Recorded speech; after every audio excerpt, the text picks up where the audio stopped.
Thanks for what you do with your podcast and all the rest. You're doing a great job. Hope everybody keeps tuning in. You get a lot of good info, a lot of insights, understandings of how to get strong, how to stay strong, how to use your strength. You do a great job, dude. You make things better than they are in real life, I think. If you don't follow Massenomics, y'all do it. Social media, website, everything. Massenomics.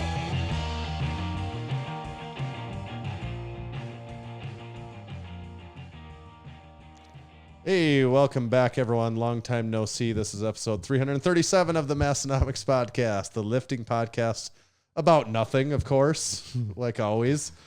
I'm back, and I'm better than ever. Welcome back. Yeah. This is your welcoming back. For those party of here. you that missed me, sorry I was gone. For those of you that were pleasantly surprised with me not being here last time, sorry to spoil the party this week. Massenomics. There was some controversy, people wondering if we finally were making the split and Massenomics was going to be no more. And not done yet. Can't get rid of us that easily. More sons of guns. More than a scheduling conflict to throw us back. That's right. So back for 337. So I got to listen to 336. I was like, sweet. This is like a podcast to listen to that I don't, I don't know what it is. It sounds fun. Yeah. It's been hundreds of episodes since I got to experience that. So I'm not sure when that would have last been that I was like not on the podcast. I mean, years ago. Yeah, has to be several hundred episodes, right? Yeah. It's kind of nice. That is actually kind of crazy when you say it like that. That's a very long time. Maybe we have to hire like stand-ins so us be able to take breaks every once in a while so we can just listen. That'd be fun. Some impersonators will just like, you kind of sound like and look like us. Sure, you can take it for this week. And actually, I even hopped in on the Discord. You did. I even got into the Discord crew last week while you guys were recording, and we were just talking though. And I have like microphone I permissions. think because you and me are the only two admins on the Discord server, and I think by default that means we have microphone access, and so somehow your microphone was on when you were in the Discord. And I was sitting here. At first I thought I was hearing things because I could hear something. And you had the headphones and I'm like, well, I'm on. talking to Ryan. What the hell's going on? And then, I figured out that there was something going on over there. Yeah. Someone asked who the new co-host is. Oh, that's just me. That's just me. I was thinking about something while I was gone, though, Tommy. What was that? I was thinking about SPUD ink straps. You're not the only one that thinks about them when you're gone. If you're thinking about them, you can check them out at spud-ink-straps.com.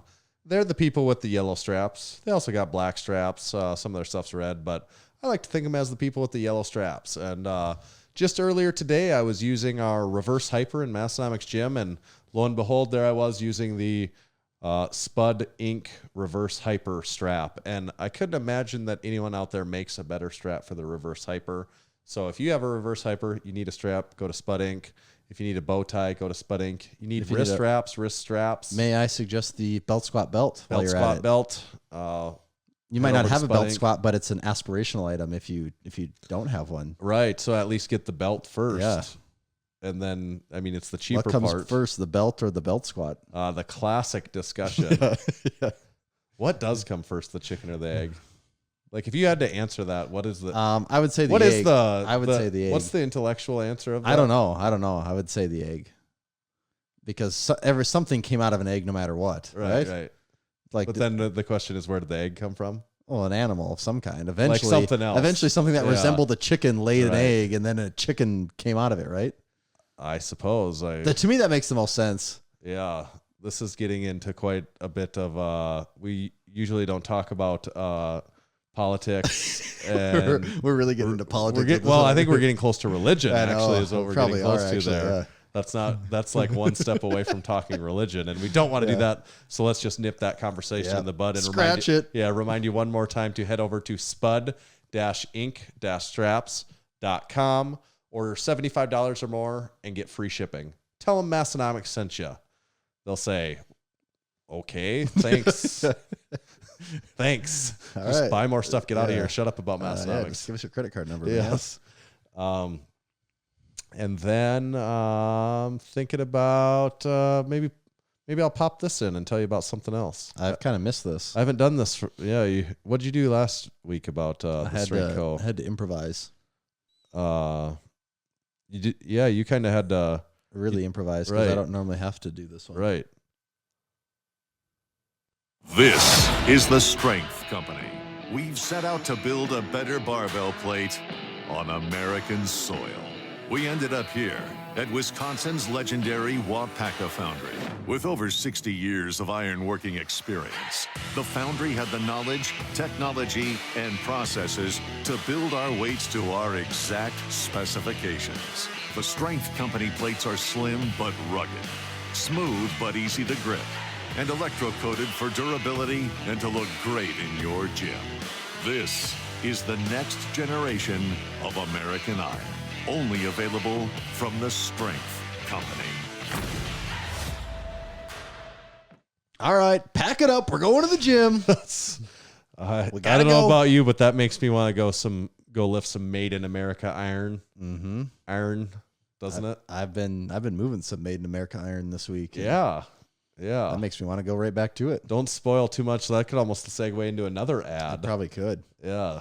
We don't want to get all the ads done. I use the Strength Co plates today too in the gym. So that's the beauty about this gym we've got. We can talk about all our sponsors. We get to use all their stuff like on a daily basis. Yeah. So check them out at the Strength Co. Get yourself some Made in America iron. They've got every size plate from 1 1/4 all the way up to Hondos. How do I say it wrong? I don't know. I say Hondo, but I don't Hondo. know. That's what I say too. I But don't know. everyone says that. Everyone makes fun of me for saying that. Why, you supposed to say Hundo? Is that or Hundo. I don't know. And I say I can't. Hondu. Now that I don't know, it doesn't make I sense. guess to me. I flip flop the O and the U because I say Hondu maybe, and they're that saying might be it's it. Hundo. Okay. Yeah, maybe. Yeah. People, You start they thinking talk. about it, and it quits meaning things. People, they talk. A couple episodes ago, people asked about going to gyms when they're at other places. Yes. I actually I trained at another gym for the first time, long time. And also, did you also train at a home gym too? Or did you just stop at Jake's just to drop off the bar? Oh, I was just picking up. Oh, okay, I just okay, made okay. it look like I was Okay. actually stopping to train. Okay. I really was just All picking right, up. I'm jumping ahead in the story. Back it up. Back it up. I just was picking up our Texas squat bar from Big Jake the Snake in Brookings SD. And actually, another good story about that. I was driving down the interstate. I-29 that runs north and south through South Dakota. Cruising down I-29, and I feel I'm in the right lane on the interstate. And in my periphery, I feel someone that almost felt like they pulled up like really quickly to my 7 o'clock. Okay. And then Like just in your blind spot? yeah, basically? and then hung there. Yeah. Or maybe almost like my 8 o'clock, not my Okay. straight up 9, but I was on the phone talking to somebody else about something. Okay, so you were So kind I of was not like, super. I was trying to not talk on the phone, drive 80 and not crash and it be like being dusk and stuff. But I knew that there was someone that came up hot right here and then just hung there. Like they never passed me into my mind. I was kind of like, when do you get out of there? Like, why are you just sitting right there? And then, 30 seconds later, I get a text message and it's a picture of my vehicle, me driving right there. And it's from supporting member Big Nate Mo. Oh, really? So, yeah. And, so he had spotted the lift decal. Oh, yeah. on Because I'm thinking, how the hell did he? yeah, That's right. Yeah, the lift decal gave it away. And awesome. he's from the Brookings area too. Yep. So I happened to say, well, I'm probably getting off on the same exit Yeah. as you. But it was funny that he spotted the lift decal just cruising down the interstate. And there it was, one of our supporting members. But I lifted in Flex Gym in Sioux Falls, South Dakota. I lifted there twice. Southeast South Dakota. Southeast South Dakota for those that need directional descriptions. And good gym. I give it great rating, great reviews. It served my purpose well. I didn't have most of my stuff there, but I got a couple good lifts on. And it had a lot of, there's some differences, but it had some particular Massenomics gym vibes. It Felt like a home away from home. yeah, it kind of almost. did. Even it's reminding me some of more of the earlier years of Massenomics in some ways too, like of Massenomics gym. Because didn't you say they had some of the exact pieces we used to Exact have? pieces of equipment. Yeah. Before we kind of flipped and upgraded, we've been in this process of like upgrading a lot of our. we'd bought this used stuff, and now we have a lot of newer stuff that we've upgraded to. And like the Cybex white squat rack that we had for years that we always said, well, we can never get rid of that. That we, that thing went through the ringer. Repeatonomics, find somewhere where we say we never get rid of this rack because we got rid of that rack. But it felt like that, and I like that. So Flex Gym, check it out if you're in Southeast South Dakota. Yeah, good stuff. And then I picked up the Texas squat bar on the way home. So we have a new Texas squat bar in the gym too. Mm-hmm. Looks right at home with all the other Texas power bars of sorts. Yep. That almost is an ad too, so be careful about that one. We'll just take it easy on that one. Yeah. So, do we hop into the list, Tanner? Yeah. Let's pull her up here. I don't know what this top one is for sure. Okay. Do you... I think we've talked about this before. I believe you said you used to be big in fantasy football, weren't you? Wasn't that like a thing for you? Multiple leagues, very hot, like money league. money leagues that cost like $250 a year. Okay, to play in, so you got. I mean, not like huge amounts of money, but like enough that you. At that time, would you say that you were good at fantasy football? I would say that I was good. And like some of that, everyone thinks they're good at fantasy football. First of all, so yeah, that's the answer because everyone thinks that. But yeah, I felt like I was winning more money than I was. All right, so you were winning some money though. Yeah, I won a couple leagues where like the winnings for the year was like over $1,000, and I was at the time if I was like 20 or 21, I was like, well, this is a whole lot of sum of money for me to like. I'm like, yeah, we are getting drunk tonight. The zoo, here we come. Shots, line them up. So yeah, this is the first year ever in my life that I got talked into a fantasy football league. You've never played I've fantasy always football been like, before? nah, I don't have the time. Like I don't have the time or effort to put into this, and I don't really want to just like show up or be in a league and not put any effort in. Like it feels like no point. Yeah. And then I had some buddies, mostly from back home, from where I grew up, and I'm like, this is kind of a good way to keep in touch with some of these guys. True. And I think a lot of the people in the league are going in with the mindset. I think a lot of them put in pretty low effort. So I'm like, okay, yeah, this seems like the one to do it. I mean, even Flying Ryan D is doing it too, and he'd be the first to say he's not a football guy. So right. I'm finally in on it, and I'm already putting zero effort in. I've let the Did you guys do any money? This is it $20 a person on this one? I can't remember. Yeah. I mean, still something. like nothing. Yeah, there's but not enough to actually keep you. No, not enough. That's probably the problem though, where it's like not enough. If it was, it would have to be. What if it was 100? Then maybe you're like think about it more. I probably would a little bit. Yeah, then I would. That's almost to me why it's got to be money, just to keep people on. Like I think the better one though for like casual fans is. At a place I used to work, they had like a pick'em league where you just, and that's a pretty easy one to do because, I mean, you kind of have a 50-50 shot every week, no matter what. Right. And every year, the people that would win or place in the top 3, 2 of the 3 didn't watch any football, and they would. Right. I mean, it was kind of luck of the draw. So I always think those are pretty fun. But the other one I got roped into was an eliminator league. And this year. Oh, okay. And I've never done that. You just pick a team. Right. So 7 of us in. First week, it's done. Well, you don't have to worry about that anymore. That was exciting. I have a friend that, what are they, a Hold'em league, or it's a fantasy football league where you keep your players from year to year. Yes. Like you don't redraft. Yep. And he started this in this league predating common use of the internet for fantasy. Yeah, seriously? they started this in the 90s. Holy. And they continue and if people want out, they have to sell people want into their league. Nobody can get in though unless someone wants to sell them their team. Wow. You sell out your team and someone can buy your team because you get all the someone has to take these players that they've accumulated. And then what's interesting there, because they can trade, make trades for future years. Like you could trade away your few picks that you do get in leading into future years. And because you only get to hold so many players. Right. And then the rest go back into the pool. And so you do still have a draft every year. But someone could, if they're planning on getting out of the league, they could in theory, trade away all their next year's picks and kind of screw over that team. Oh yeah. Yeah. But he's done it for like 25 years or something. Damn, like that is crazy. That seems hard to believe. Yeah. I mean, but it's without the internet, like who Yeah. would go through the hassle of doing that? Right. Wow. Although even when I started doing it, I would have been predating being 21. So I would have been like 2006, 2007 were the first ones. And obviously the internet was around. But It's there not wasn't what it like, is now. now It there's wasn't- so many services that do it. Well, our draft, like correct me if I'm wrong, anyone that drafts now, it's all like you're clicking a button on your computer, or your pad or whatever, and it's showing like the draft. We used to, all the ones I did, all the names of all the players in the NFL were printed out on sticky sheets, and you went up and picked the player you want and stuck him on the board.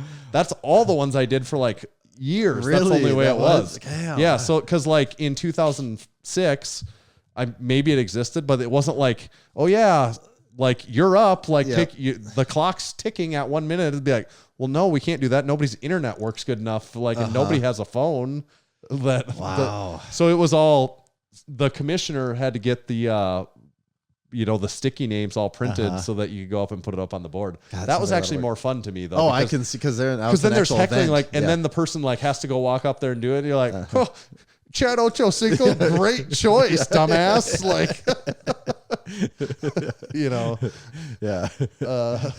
that's actually the funnest part about fantasy football is if you play with a group you know for a while, just like verbally abusing the other people about their picks, even if they are fair, just being like, ha, good one, shithead. Yeah, and that's what we did get a Discord channel going just for our group. So like there is they'll I think be more engagement. Another Discord? I know it's very, very, very low on the totem pole compared to the only Discord that matters, Yeah. That being the Massenomics Discord. The only Discord. There is no one else. There is no one else. So that's interesting though. So are you not doing, like, when was the last time you did a fantasy league? It's been like multiple years. Actually, when I said that sentence, I lost my train of thought because all I could think of, it's been a week. What is that song?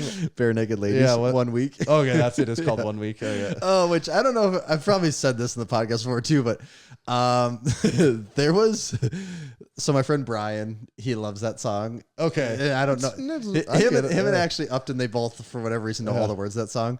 And we were in Fargo one weekend, and we were at this bar this bar had like 8 different rooms, but one of the rooms had karaoke in it. And we were very, very drunk. And Brian was like, "Oh, let's do karaoke." I'm like, "Okay, I'm drunk. I'll do karaoke." Yeah, I'm just drunk enough. Enough to do karaoke. And he goes, "Oh, let's do 1 week." And I'm like, "Yeah, 1 week. Everyone knows that song." Yeah. And the second I got up there, I realized, oh shit, they go very fast in the middle of the song, and I know none of these words. But in my mind, I'm thinking, well, Brian knows all the words. I'm okay. But Brian was like blacked out, so he was of no value. So that's when you get up there and you're like, this is the awkward thing where I'm here for 3 minutes and I don't know a damn thing. And so that sucked. But that's why Bare Naked Lady started. To go back around, it's been like 10 years. Oh, it has. But I was just thinking, my son's super into football now, like more than I am. It's getting me back into it. So me and him and I probably have to, like, I'll have to get him into one that we can both play together, because then again, it gives me a reason for it to be fun. You'll have to create a DraftKings account for him and a FanDuel get account. Him gambling and be like, all right, here's $1,000. I'm going to teach you financial responsibility. Here's a debit card. There's only $100 in there. Yes. Don't spend it all in 1 weekend. The funny part is, I think he could probably figure that, like he could probably do better with that than some people probably do. Where it's like he'd be like, I don't want to lose it. So you have $100 and your options are either DraftKings or Bitcoin. You need to choose wisely. You're becoming an adult now. Not off of a lot of adult decisions, actually. Speaking of football, though, friend of the podcast, Co Kieft, made the Buccaneers final roster. We were stoked about that. Speaking to me and my son, he's a Buccaneers fan also. So we'd been watching the final roster cuts like a hawk, and it was the other Tuesday at like 1 p.m. was the last one. And he got off school and called me right away, and he's like, I think he made it. Like, he was looking through the cut list, and I'm like, and I pulled it up right away, and I'm like, damn, I think he did too, because it was so whether they were going to take him. But I think what saved Big Co, and he's called in for a few minutes on the show we before. talked to him, a guest or a call-in episode. He's got several Massenomics T-shirts in his collection. Played tight end for University of Minnesota, and he did make the team. And what ultimately he's an awesome blocker, and he's tight end, but they have been running some I formation, and they put him in at fullback, and that's like where he's been seeing his most value. And in the first game, Tampa Bay versus Dallas, we put it on, and I'm like, oh, I can't wait to see if he gets in the game. And he's in like on the first series, multiple plays, and like throwing out really good blocks. And I'm like, yes. So Jack and I were pumped about that. Yeah, that is awesome. Yeah. So we'll get him on the podcast as a full guest sometime here. We kind of were talking to him about that, and believe it or not, he staying up until midnight Tampa time, mid-season when he's got to get up at 5:30. Yeah. Well, it worked out. It also worked out good for me because I picked him as my number 1 pick in my draft league. So I was really hoping that he was going to throw some blocks. And yeah, I don't think you get a lot of points for that. He would probably be the first to tell you, maybe don't waste a pick on me. Although if I did have a fantasy league, I do think I would picked up somewhere. I would pick him up and not play him, but I would have him on my roster just for the sake of, they've got you on there, and I picked you up. I mean, it should be on an eligible player team. He's an offensive player on the roster, so you should be able to get him for tight end or flex position or whatever that works. Yep.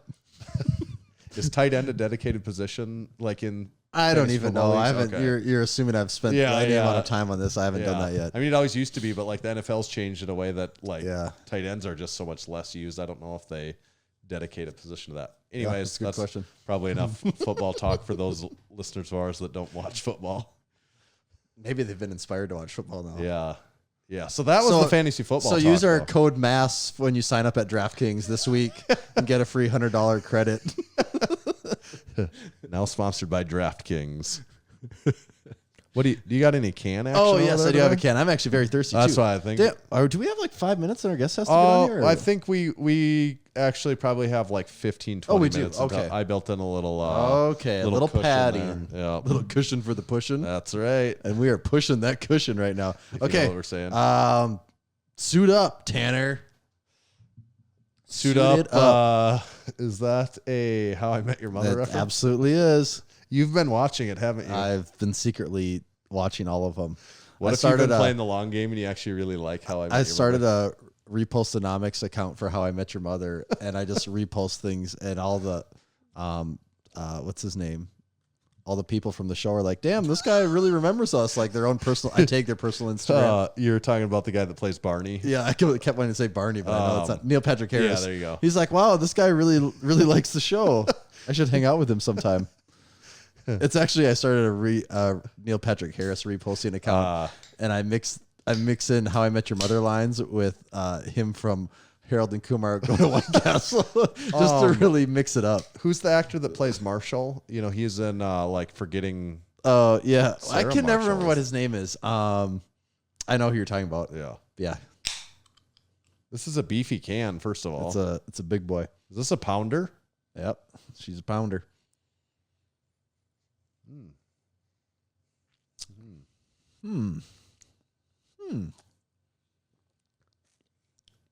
Well, that's sweet. Have you had this before? I have not. So that's a clue, I guess. That was sweet. Sweet, dude. I don't know if that's a straight up sparkling water or not. It's I think it's a tropical fruit flavor, like I don't know, not peach, like mango or tangerine or nectarine. People that wouldn't, nothing's nectarine flavored in a beverage. The world's only nectarine flavored beverage. I guess mango. Or is there like pineapple? I'm saying it's like mango, not just straight up sparkling water, though. It's a little, I don't know. It's like a mango flavored water beverage in a pounder. Okay, take That's a what I look. think. I gotta say that's a really good guess, Tanner. It's Are you Liquid being Death, sarcastic, or- Liquid Death Mango Chainsaw. Yeah. Which is chainsaw is like code for sparkling water beverage of some kind. Yeah. So I had it right, basically. You did. Yeah. I had to look because I didn't even know what the flavor was, and I'm thinking, is he really that on? And yeah, you nailed that one. Okay, we've had a couple liquid deaths now. We have. Do you have any comments on liquid death? Well, because you know I have what? some comments, so you can go So first. they are sort of in a different class because they're not a pure sparkling water. You know, like there are calories in here. 20 I'm for not. the can. I'll be the first to tell you I don't like mango flavored things, and I actually kind of like this. Ryan and I did, I think, their berry one last week, and I like this more than the berry one. I think this tastes better than that berry one. We had the severed lime, which you didn't really like at all, and I did like. This slots underneath the severed lime. I would still drink this. The berry one, I could totally pass on that one the next time. I would give this a solid 3.5. I know people like liquid death, so I don't want to take on the angry liquid death mob. Yeah. But I do not really like liquid death, is what I'm starting to understand, and it's just something about. I wonder if it's like the agave nectar thing in there that there is like an aftertaste to every one of these that make me think they're like more. Has like an alcoholic beverage feel to me. I don't quite get that one. And maybe it is just the mix of like the citric acid. I don't know. I feel like that agave nectar does something too, though, in the flavor. That's like the third ingredient. I mean, this isn't bad. I'll be able to drink the whole thing. So that being said, I'll probably give it a 3. But I would not pick liquid death. Was it you that told me what liquid death is what they're valued at? Yeah. I already think I forgot the number, but did I say $500 million or was it $750 million? I think it was $500 million, 500 million, wasn't it? Yeah, that might have been right. Which is insane. Yeah. Just shows you get the right marketing angle. Yep. And they definitely did, didn't they? Water, you can do it. Yep. And you got to give them props because their marketing angle is they're nailing it. Good art. Yeah, good stuff. Oh, all right. Trucking along. Okay. So we have 2 things in here. Oh, the IPF bench rules. We have that, and then we also have a this lifting order one in here, and I don't know. That could wait. That's Okay. not Okay. that's just a note of something that was in the Discord one time that we could talk about at any time. Okay, so maybe IPF bench rules is probably more timely. That's more relevant. Yeah, and even by the time this comes out, it's not all that timely. But so did you see the deal on the IPF bench rules? Yeah, so now there is depth for bench. Like I feel like if at the beginning of the year, if someone told you, okay, you get to guess either the IPF is going to outlaw sumo or they're going to have depth Develop on bench. rules for depth bench. You'd be like, well, no, both of those are made up because they sound so dumb and nonsense. Like it's just the classic thing to complain about. They're not actually going to do anything about it. And no, they did. There is depth on bench, which it does seem like a meme in itself. It doesn't seem real, but right. You or me. First of all, we don't compete in the IPF, and true. Also, Powerlifting America. 99 point. Well, so few people ever compete. Do people compete in Powerlifting America though? I don't think I don't think so. I think people just, for the most part, it's lifters that are using it as an avenue to compete in IPF world competitions. Is just like those high level. Yeah. Now that the USAPL split, that's what we're getting at right, there. But, so yeah, we don't know anyone that competes in the IPF. Like I guess I should say that we're personal acquaintances. I mean, we know people that do, but it's big jazz. I know. But it's not like we're like training people or talking to people that are like, oh, I got to worry about bench depth now. Like there's no anyone in our very, very direct circle that we train with that has that. But, me and you would never have that problem. We don't have bench depth problem. That's not a thing for us. I would assume not. I don't know if anyone that we lift with would have that problem either. I don't think so. But there's definitely people that will have that problem. So I don't know. It's what I mean. They can make whatever rules. That's the beauty. It's hard to even. Yeah, that was gonna be my take because I don't really care. I don't really care. Like that is the thing. I'm trying to like figure out what to even say about it. I'm like, kind of just don't care. It's like, well, it's powerlifting, but it's also like, well, there's 1,000 other federations you can do, so you don't even need to care. That's why I think it's, to me, the only thought I had is like, boy, for someone that's judging the IPF, that all of a sudden got like way harder. Oh, for that I'm sure. like, that seems stupid to make it more leeway for the judge to call weird things, but that's really an issue for the IPF judges and not me. So Yeah. I don't really care still, but that would be my one thought. It is weird how hard it is to actually care about that at all. It's just, it's whatever. I don't know. Someone asked in the Discord about the important question is, if we have the Massenomics 2023 powerlifting meet, what federation would that be? And that would be USPA. That's because of our connection with Big Dave in North Dakota. We'd have him coming down to help us run that meet, and he's USPA director, and that's why. Yeah. And because our two choices would be, do we make it USAPL or do we make it USPA? Yeah, I think there's a few more hoops you got to jump. That's through. I know we just don't want. Yeah, we want to jump through less hoops. Is not a thing. Like about easy and fun over here. Exactly. That's what the vibe of this should be. Yeah, but bench depth, I don't know. I don't know. If you go to a meet, have we ever been to a meet where, like, in person, like a local meet, where you've like, seen someone? Wow, that's a crazy arch. I don't even know. Don't think so. It's so rare out in the wild. Yeah, it feels like. Yeah. So I guess the takeaway is we don't care. I never really cared about the crazy arches. I didn't really either. It just like, kind of feels like someone's bitter about something, and so like we got to change the rules. Well, there's fairly rare as we're talking here, and like I don't know if someone can do it because they have some weird physiology, like that their body allows them to do this thing. I'm like, yeah, I guess go for it. Like, it does start to feel like if that's going though, then what is the argument to keep sumo? Like what is the ground that stands on? Right. Because isn't the bench thing the same thing? Like you're just using the leverages and the talent and the abilities that you have to your advantage. Right. Isn't that exactly what sumo is? So like, where does that go away? And then it's just, I don't know. It starts to feel like you're just fitting under the most narrow classification of what a lift could possibly be. Yep. I don't know. Yep. It's weird. Overall, it doesn't really matter to most people. But no, it matters to almost. You took something that already matters to almost no one and then made it to matter to even less of them. Yes. So lifting news. It gives us something to make memes about, though, on the internet. It does. Content is always great. And that was one of the more amazing things is IPF proposed this rule. And it was literally, I think, the next day they posted a video of, check out this amazing world record bench. And it was a guy breaking the rule that they just... Yes. It feels like there's just this total lack of self-awareness there. Right.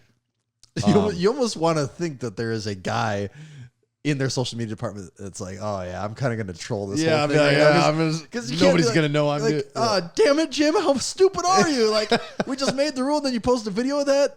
But that is what happened. And did you see, we had the meme where we showed the examples of the rules and then it had something about the drink spotter in it. And the number of people that didn't read I know, it and were just like commenting about like the real IPF thing and not like, the whole last part of both sentences were like, and uses the drink spotter properly to, and like the other one's like, and doesn't even have a drink spotter. And nobody read that. No. They see lines, which actually you could probably just make super funny memes, just drawing lines over bodies, and people would just get fired up about things. Like, just totally put whatever text totally on there, lines that don't matter. Yeah. And then the text is just arbitrary. It does not matter at all. It gives me a funny meme idea actually as I'm thinking about it. But do you know about our supporting members segment? I do. It's a relatively new segment. I know you guys covered it last week when I was gone, and I was happy to hear that. But we've got to cover it again because before I left... New week, new accomplishments. That's right. And I guess for anyone that doesn't know, if you're new to the podcast or new to this whole thing, supporting our supporting members, we have supporting members that support Massenomics through our supporting membership options on our website. There's several different levels and choices and plans available, so you can sign up and pick the plan that works best for you. There's one that works perfect for everyone in there. And, most of them, they all get you all the same things, but they all give us something different. Yeah. Some of them come with a different title. Yes. So. That's true. There is like maybe your name might be a different color in the Discord, but you can become a supporting member, get you access to our online Discord community. There's a discount code there. You get early info about releases and drops. You get to listen to the podcast early every week, listen along live, and get in with this cool group of ladies and fellas in there each week. And we give back to them each week through this segment, supporting our supporting members. Before I left last week, we had another visitor that made the pilgrimage to the Mecca. They came to Western Northeast South Dakota. It was Big Derek. He's The Law on Discord. And Big Derek came all the way from Virginia Beach on his 900cc Triumph motorcycle. That's a trip. Yep. He had let me know he was on the way. Hadn't done my homework. I didn't know where. I kind of got the feeling maybe Big Derek was semi-local through our little Discord conversation when he, like, I thought like maybe this is one of the South Dakota, like we have some from like Or Nebraska Sioux Falls or yeah, Iowa yeah. even. And I got to the gym right before. He actually pulled up behind me like for the last couple blocks as I was driving to the gym, and I saw the motorcycle, and I didn't know he was coming on a motorcycle. And I looked, and this person was all packed up and stuff on this bike, and I was like, I bet this is him because this looks like someone that's been on a trip. And then I immediately knew, oh, this guy isn't local. This guy came from, so I was excited to hear his story. Yeah. And he got off, and he had come from Virginia Beach, and we did the full gym tour, shot the shit for probably about an hour or so, got the picture in the gym, which is now that's part of what you have to do. Iconic thing. Oh, I forgot. He's a firefighter, and he gave us the stickers. The stickers, but he also, I have one for you, his like coin, his not unit, but like department coin or whatever. It's pretty cool. I'll bring those. We can show them off next time. I got the sticker on my locker now. Yeah. So that was cool. And then when he was leaving, getting ready, getting done, he wanted to know if there's any nice like local breakfast places he could go to. And I was like, actually, there is one just a couple blocks away, but it just so happens it's Labor Day. And I've looked online and like they are closed. That would be the one to go to, but they are not open. It's Labor Day. And I got to thinking, and I'm like, oh, there's like the Millstone and some crappy ones like that. I'm like, you don't want to go to any of those. I'm like, wait a second. You have to go to Taco John's. You're from Virginia. And like, you have to go to Taco John's. And we had a good laugh. He's like, yeah, I guess you're right. I do. So he packed up on his bike and went to Taco John's before he left town. Yep. And their breakfast isn't too bad, actually. No, I told him get a meat and potato breakfast burrito, and he said he got that, and that was good. And the potato lays also on the side for breakfast. But he said he got something else, and he wouldn't recommend that. I can't remember what it was, but so he did get the Taco John's experience. That's awesome. And once it hit me, I'm like, well, yeah, obviously you have to go to Taco John's. Yep. Yeah, it's part of the trip. So he's kind of the second Discord crew supporting member lately to come make the trip to Aberdeen. That trip, if you're a supporting member, another perk of being a supporting member, you do get a free day pass at the gym, whether you want to just lift or get the tour and talk Massenomics shop. And we talked a lot of podcasting stuff. You know, whenever they come, I always like to tell them secret Massenomics stuff that other people don't get to know about. Scoop, so that's kind of part of the tradition now too. If I can't think of something secret, I'll make something up, and just so you leave. We're not above making things up. So yeah, anyone that wants to make the trip, free day pass on the line. And then usually I gave him a koozie or something like that too. So can you put a price on involved. A free day pass and a koozie? No, you cannot. Can you put I was just thinking, maybe we should read a couple ads, I suppose, huh? Probably. Okay. Do you got anyone over there handy? I got one very handy right here. Okay. Tanner, a little did you know? Ready? Yeah. Did you know most shoes harm your mobility by over-restricting your foot's natural movement? If you guys can see Tanner, his head is exploding right now over here. Like, what? No, wait, there's more. Barefoot shoes are designed with minimal restrictions so your feet can move the way they're supposed to. Move with more strength and confidence in every step. Barefoot Shoes was founded by Chris Duffin, who attributes proper foot biomechanics as foundational to his success in squatting and deadlifting over 1,000 pounds for reps. He helped create the company to provide a minimalist shoe that can be worn for anything from deadlifts to walking your dog.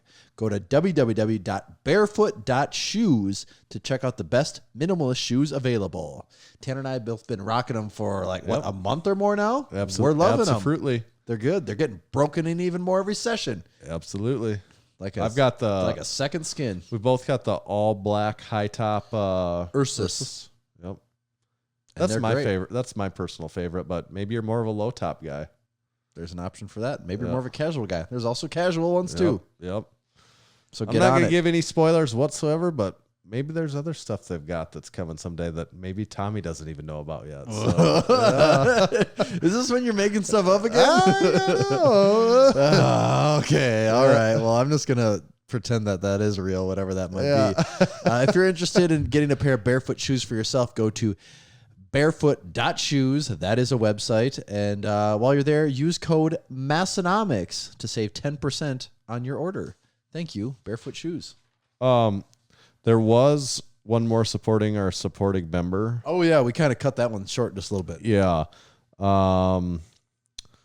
Let's see. Because you didn't talk about Big Keith last week, did you? No.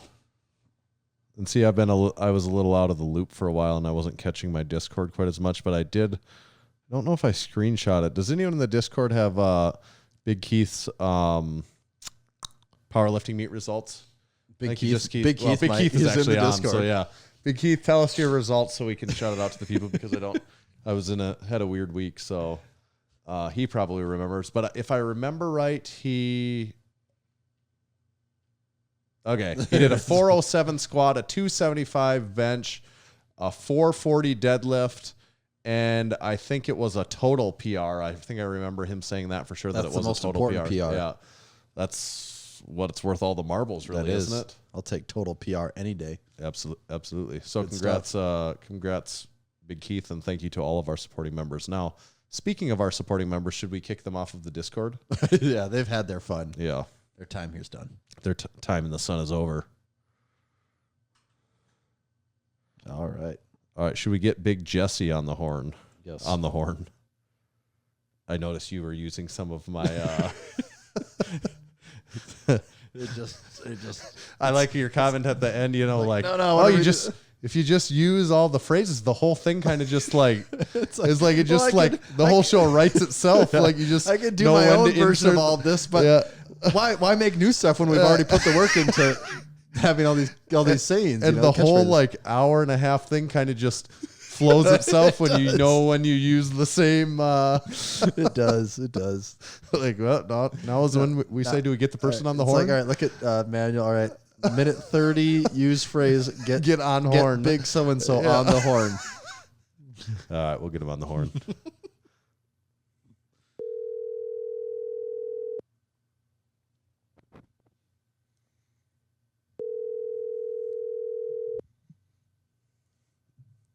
Maybe.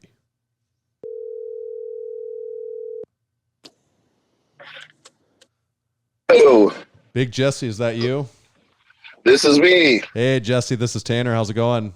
I'm doing great, bud. How are you? Pretty good. And Tommy's also And here. I'm Tommy's here too. What's up, Jesse? All right, man. We're doing good. We're excited to get you on. And if you ask us, this is long overdue.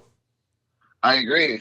I'm always game for a good chat and always good for quote unquote silly goose times. I usually like to always throw that phrase out there because that one phrase really sets the tone on what people to mindset expect. thing. Yeah. It's a mindset. You should have that tattooed on your throat. I think that's great. How do you know we don't? This is audio only. That is true. I do imagine you guys with throat tattoos for Yeah. sure. And Jesse also asked when we were getting it lined up, if we have either internet or cell phone service here in where we're at. And yeah, we borderline do have cell phone service, but sometimes it's pretty touchy, and that's like almost not a joke. Well, I mean, with all those bison running around in the Badlands, who the fuck knows what's going to happen? That's exactly right. I'm wearing a T-shirt right now that's got a giant bison on it, so that's fits in real nice here with South Dakota.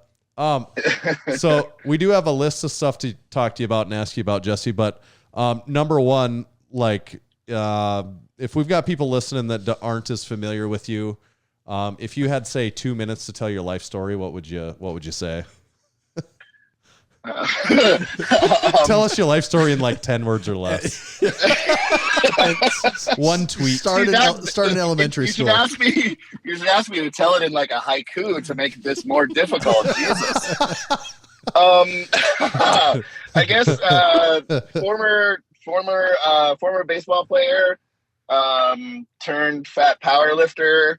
turned strength coach, and yeah, I guess that'll be it. That's less than 10, right? That's pretty good. That's good. I think the at the end really sealed the deal on it. Well, I think that actually put you over, so start over and try again.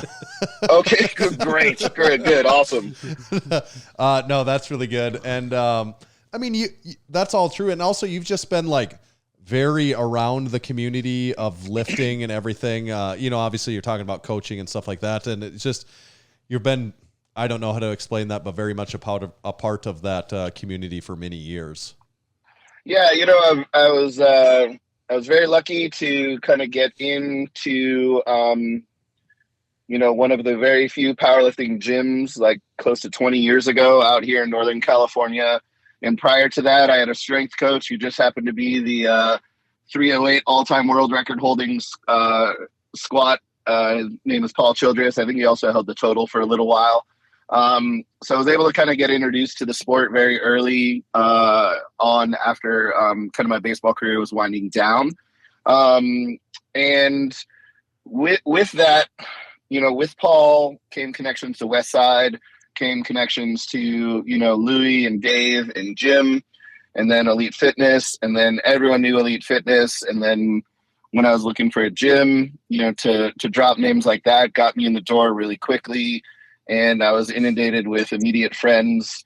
And, you know, it's been a huge part of my life since then. And it was one of those things where I needed something to do, something to be competitive at, something physical. I'd always stay up and watch World's Strongest Man on ESPN when I was a kid. And I always thought one day I would like to be strong. I just didn't know exactly how to get there. And, you know, I have spent, you know, my life trying to, you know, getting myself fairly strong and helping other people get really strong. And, you know, it's just, you know, at this point, it's part of who I am. And, you know, part of the, being part of the community has been awesome. You know, it's led to some, you know, led to my best friends in the world. And, you know, it's been great. I'm extremely lucky to say that powerlifting has been such a positive thing in my life. I think that sometimes it's a blip in a lot of people's lives, a lot of people's radar, and sometimes it's not always a very positive blip. But it's been, you know, I'm so thankful that, you know, I asked my strength coach in college, what the fuck is a box squat? Yeah. And, you know, fast forward 20 years and here we are. Yeah, here you are in the Massenomics podcast, the culmination of all of it. Really, like, just the fucking peak of like, peaks. Like, I did it. Who would have known that I'd be talking to somebody on the phone about lifting weights? The dream. Man, if my mom could see me now. It's all for a reason. Yes. No, that's good. That's good background info. And so you've been a West Coast California guy. Like you mentioned West Side. Was there ever a draw or a consideration for you to like move to Ohio and train there at some point in time, or was that never really something you were interested in doing? What was cool was Paul Childress was a favorite son of Louie's.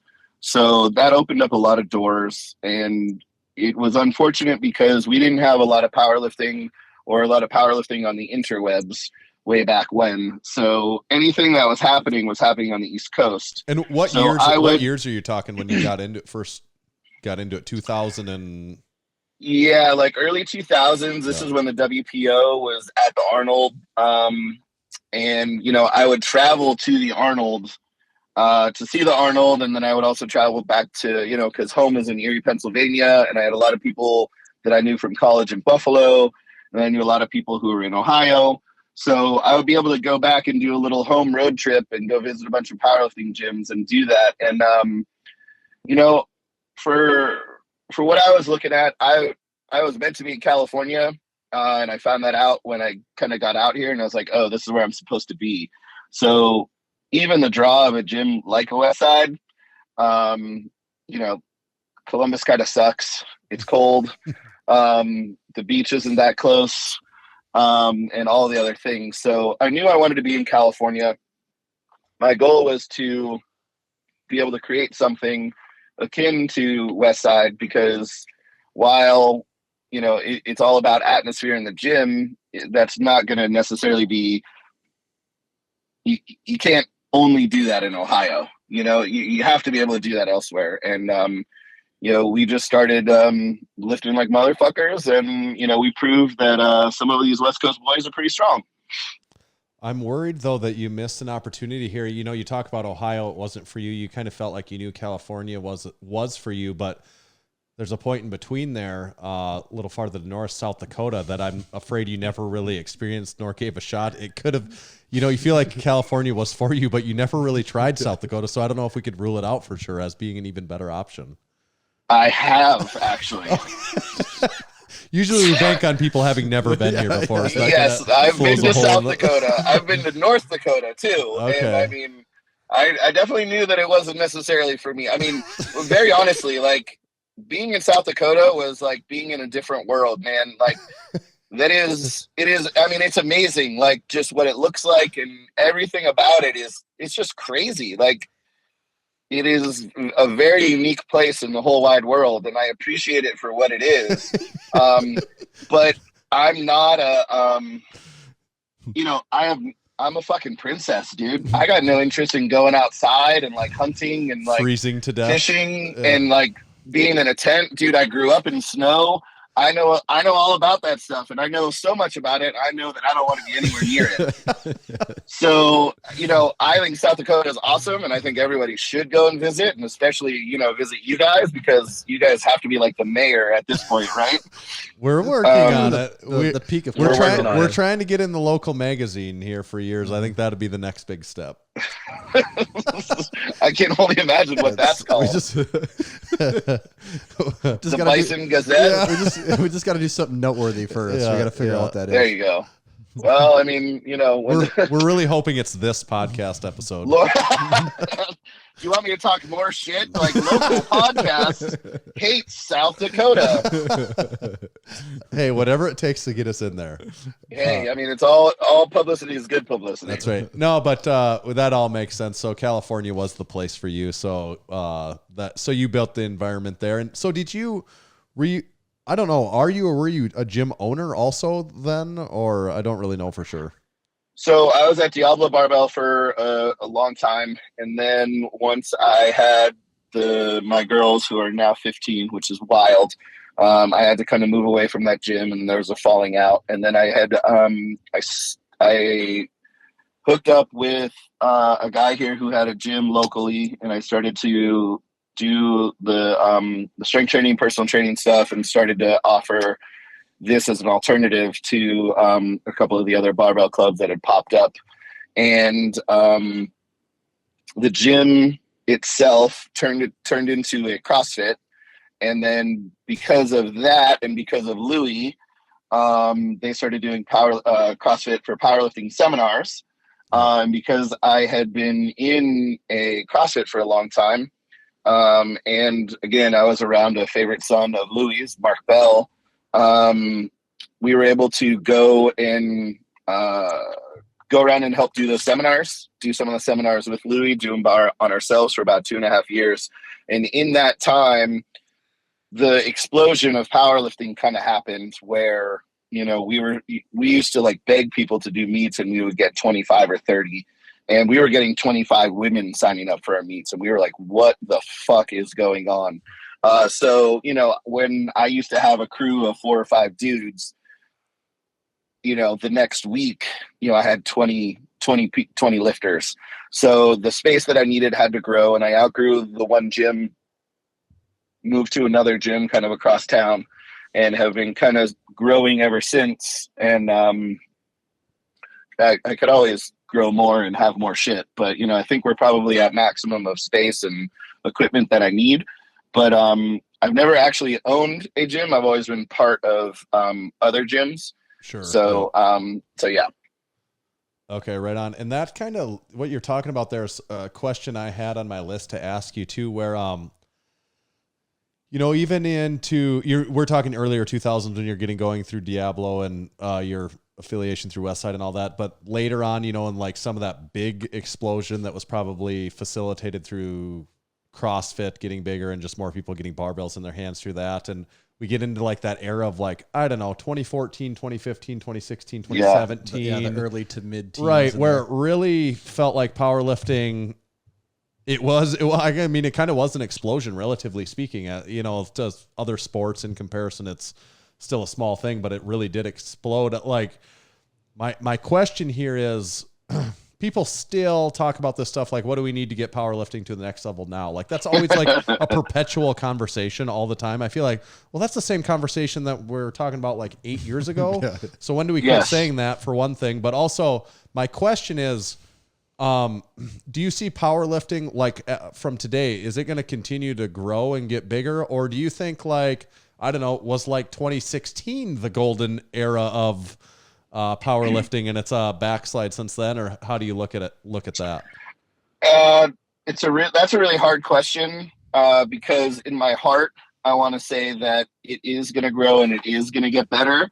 But having been a part of this culture and the business of powerlifting for close to 20 years, and some of the new rules that just came out. I mean, the bench depth bullshit. I mean, could we like shoot ourselves in the foot anymore, guys? I mean, come on, man. Like, no one wants to be a judge. That we were now just you're going to talking make about. it completely impossible to even do anything. You're crippling people and you're putting on these rules.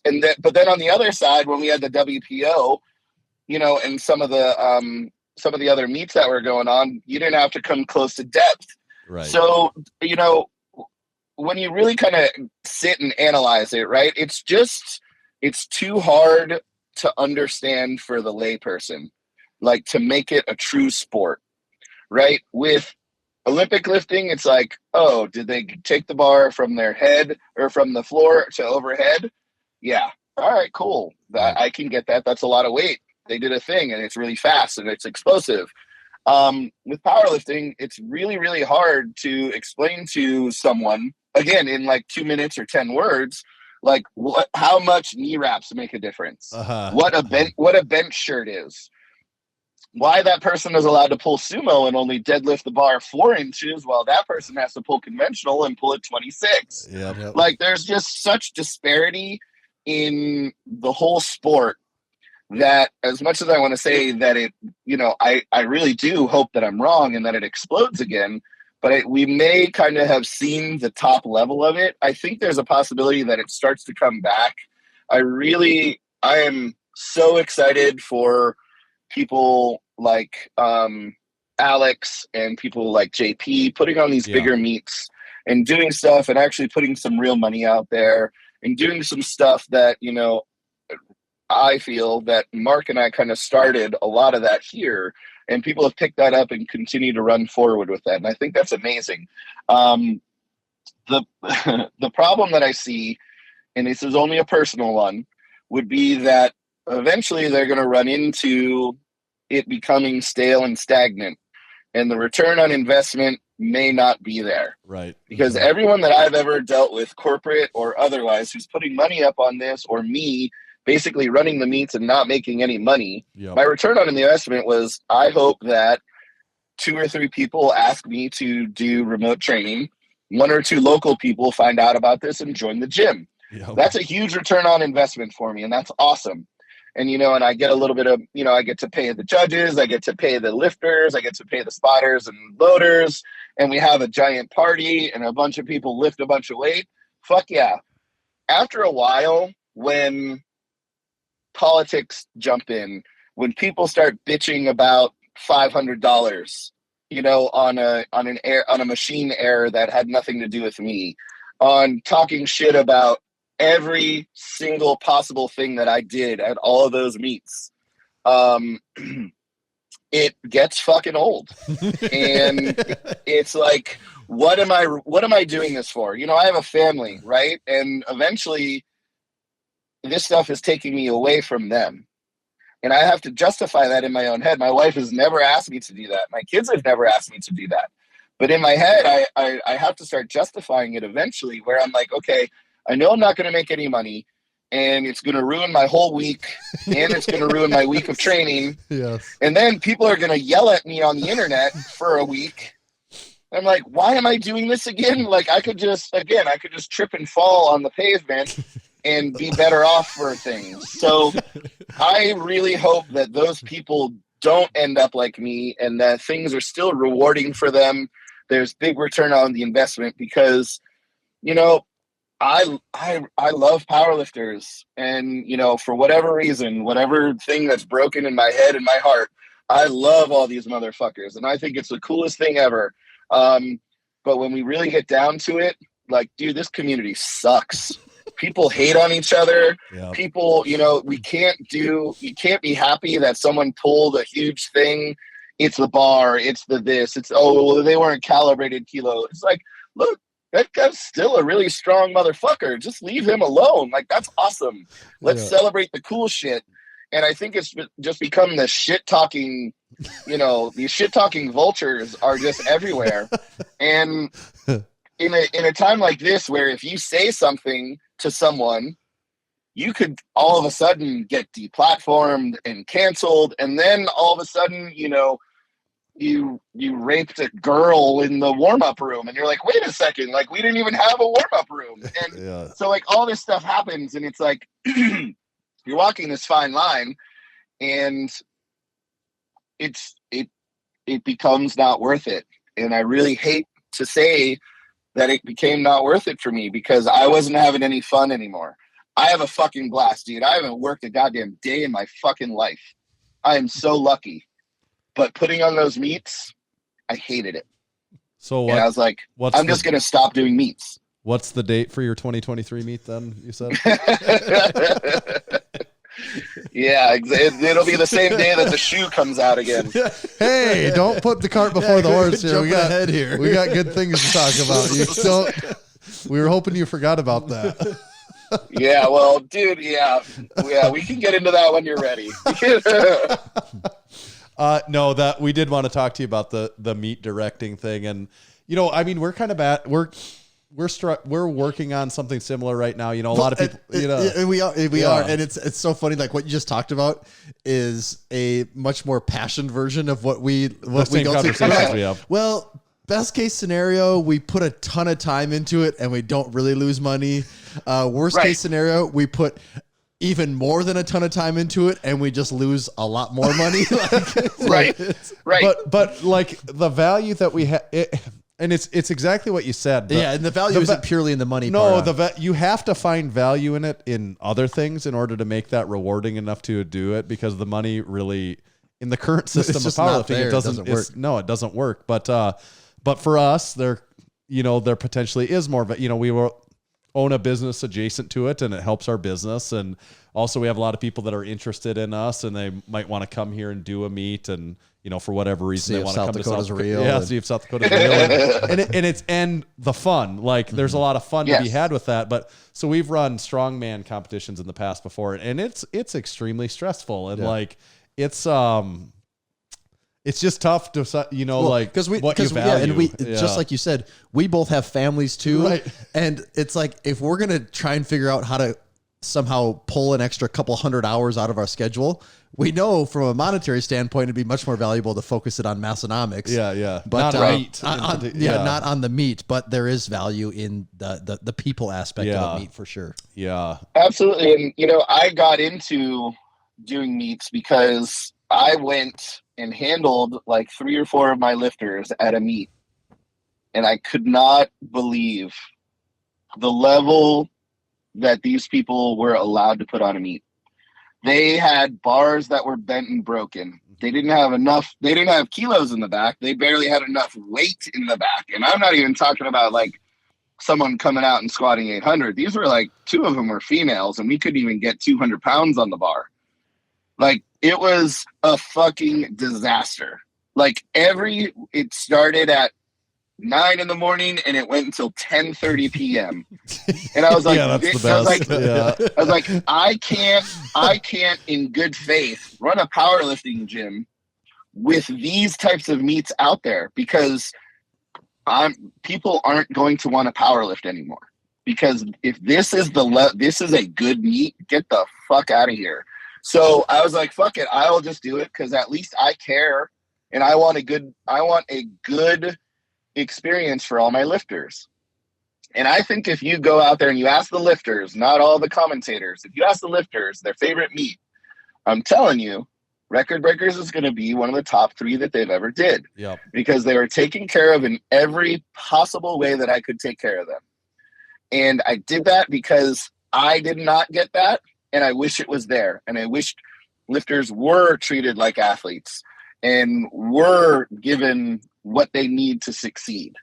You know, I don't even count how many all-time world records were broken at my meets, but it was ridiculous. We had everybody come and do this. And it was awesome. And I loved every fucking second of it until the last couple. And I was like, man, you know, from the Powerlifting Federation, from all the, you know, shit-talking internet birds, I was like, man, like this is starting to become a job, and that's the last thing I want to do, you know. But unfortunately, I just went to another powerlifting meet, and it's starting to degrade all the way to there. And the dichotomy that you guys are thinking, you guys are doing it for the right reasons. You know, you're trying to find a reason to do it, you know, and you're just like, well, we know we won't maybe make some stuff, but it'll be fucking kick-ass and cool, and it'll be great. And it's because you love it. The people who make money at this stuff, they go 2 or 3 platforms, run 2 or 3 sessions per day, pack in as many people as they can, and they don't give a shit about the lifter's experience. Right. They could care fucking less if you deadlift 400 pounds or 400 kilos. And that's how you have to do it if you want to make money. And I couldn't do that. I was offered to do all sorts of stuff. And I was like, bro, I can't do that because it will be such an awful experience for people. And I don't want to be a part of someone, and it always comes down to the newbie, going back there and not having anything and being frustrated and just fucking leaving. I want people to come to my meets, have an awesome time, and never stop powerlifting. But in order to make enough money or return on investment on it, you have to sell your soul, and you have to not care about the lifter. And that's a really, really hard place to be, because I was a lifter. A lot of these people who are running these big meets, they're not lifters, or they weren't actual real lifters. Right. And they're just doing it because they found a way to pack 300 people into a weekend, charge them $125 an entry fee, not pay their spotters and loaders, and, you know, and hope for the best. And, you know, like, that sucks, because someone's experience is going to be that meet, and they're not going to come back. And that's terrible. And that's always breaks my heart. And that always pulls me back to, oh, I'll do another one. That's what I was going to say. Well, that's what I was going to ask is, does anything ever come up and, you know, you have the thought, you're like, yeah, I could do talk that. yourself And that back would, into it. That would be pretty sick. That is a good idea. And then you're like, yeah, I mean, dude, I have a great setup at the gym. I have all the spotters and loaders. I have all the equipment that you'll ever need. It would take someone sneezing really hard, and we could have a meet tomorrow. But at this point, you know, like the organizations that I've been a part of, like, you can't even go back to one because you left the other. And, you know, we created the SPF out in California because we didn't want to have to deal with any of that stuff. And then everyone was bitching and complaining about me being SPF. So we went to a couple other ones, and then I got micromanaged. And I was like, man, I don't want to be micromanaged. I want to throw a party that everyone just lifts heavy at. And if you're not okay with that, I don't want to be a part of it. And they're like, okay, well, don't be a part of it. It's like, okay, fine. So, you know, in all reality, will I run another meet? Yeah, I will. But, you know, it'll have to be at the behest of someone saying, I'm going to take care of a lot of this other stuff. Right. You know, you just go and do what you're good at. Just, you know, be that guy who's there and take care of all the small shit. I'll take care of all the stuff behind it. Like, okay. But again, you know, look, I run my business out of a gym, another person's gym. I have to ask them to stop the classes and everything for the day or 2 days on the weekend. I have to pay for that. And then I also have to pay for the cleaning crew to come in. And I have to pay for all, you know what I mean? There's a lot of stuff that comes with it. And powerlifters aren't super clean. And your gym gets fucking trashed. They wreck the toilets. Well, well, among other things. Absolutely. And then you have 100 members that love to stick to a schedule, and then they get told, "Oh yeah, your schedule of lifting that doesn't get to happen this week." And then it's like, yeah, there's 100 conversations. Yes, exactly. So, I mean, I think that eventually either I will soften or things will get so bad out here, very particularly local, and I will start doing smaller things. I think the problem for me in my head is, and I always wanted to, every time I did a meet, I would always wanted to do one better. And I got to a point where I'm like, dude, I don't know if I can do any better, but there's pressure and I feel like I have to. Yeah. I would just like to put on meets for like newbie lifters. That would be awesome for me, because those are the people who actually enjoy this, and those are the people who are going to get the most out of it. The grizzled old veteran who bitches and complains that my scale's off and, you know, all the that my bench is an inch too high or low. Yeah. It's just like, look, man, just be fucking happy that I have the best equipment possible. Yeah. You know, why? And, you know, anyways, it's, you know, I think eventually I will do something. Tiff and Jeremy have been running mock meets for all of our newer lifters, and we started to expand that to a couple of other gyms, allowing them to kind of come in and kind of get their feet wet, you know, and they made it a lot of fun. And, you know, they had a barbecue afterwards, and they made up these fake belts with like Barbies on them. And dude, it was a great time. But, you know, you have 15 to 20 people, but you know, I didn't even announce the record breakers meet, and somebody put up a post and I had 50 people sign up. Right. So like, if I put this out there, it's going to be gone. Right. And I mean, it'll be like, I have to really have my things dialed, because it will turn into a 150 person meet before I can blink. You know, these are great problems to have. Right. And people want to it's awesome. And, you know, I want to be able to do that eventually again. But, you know, I have to do it on my own terms and kind of come to grips with how I'm going to justify this in my head a little bit more.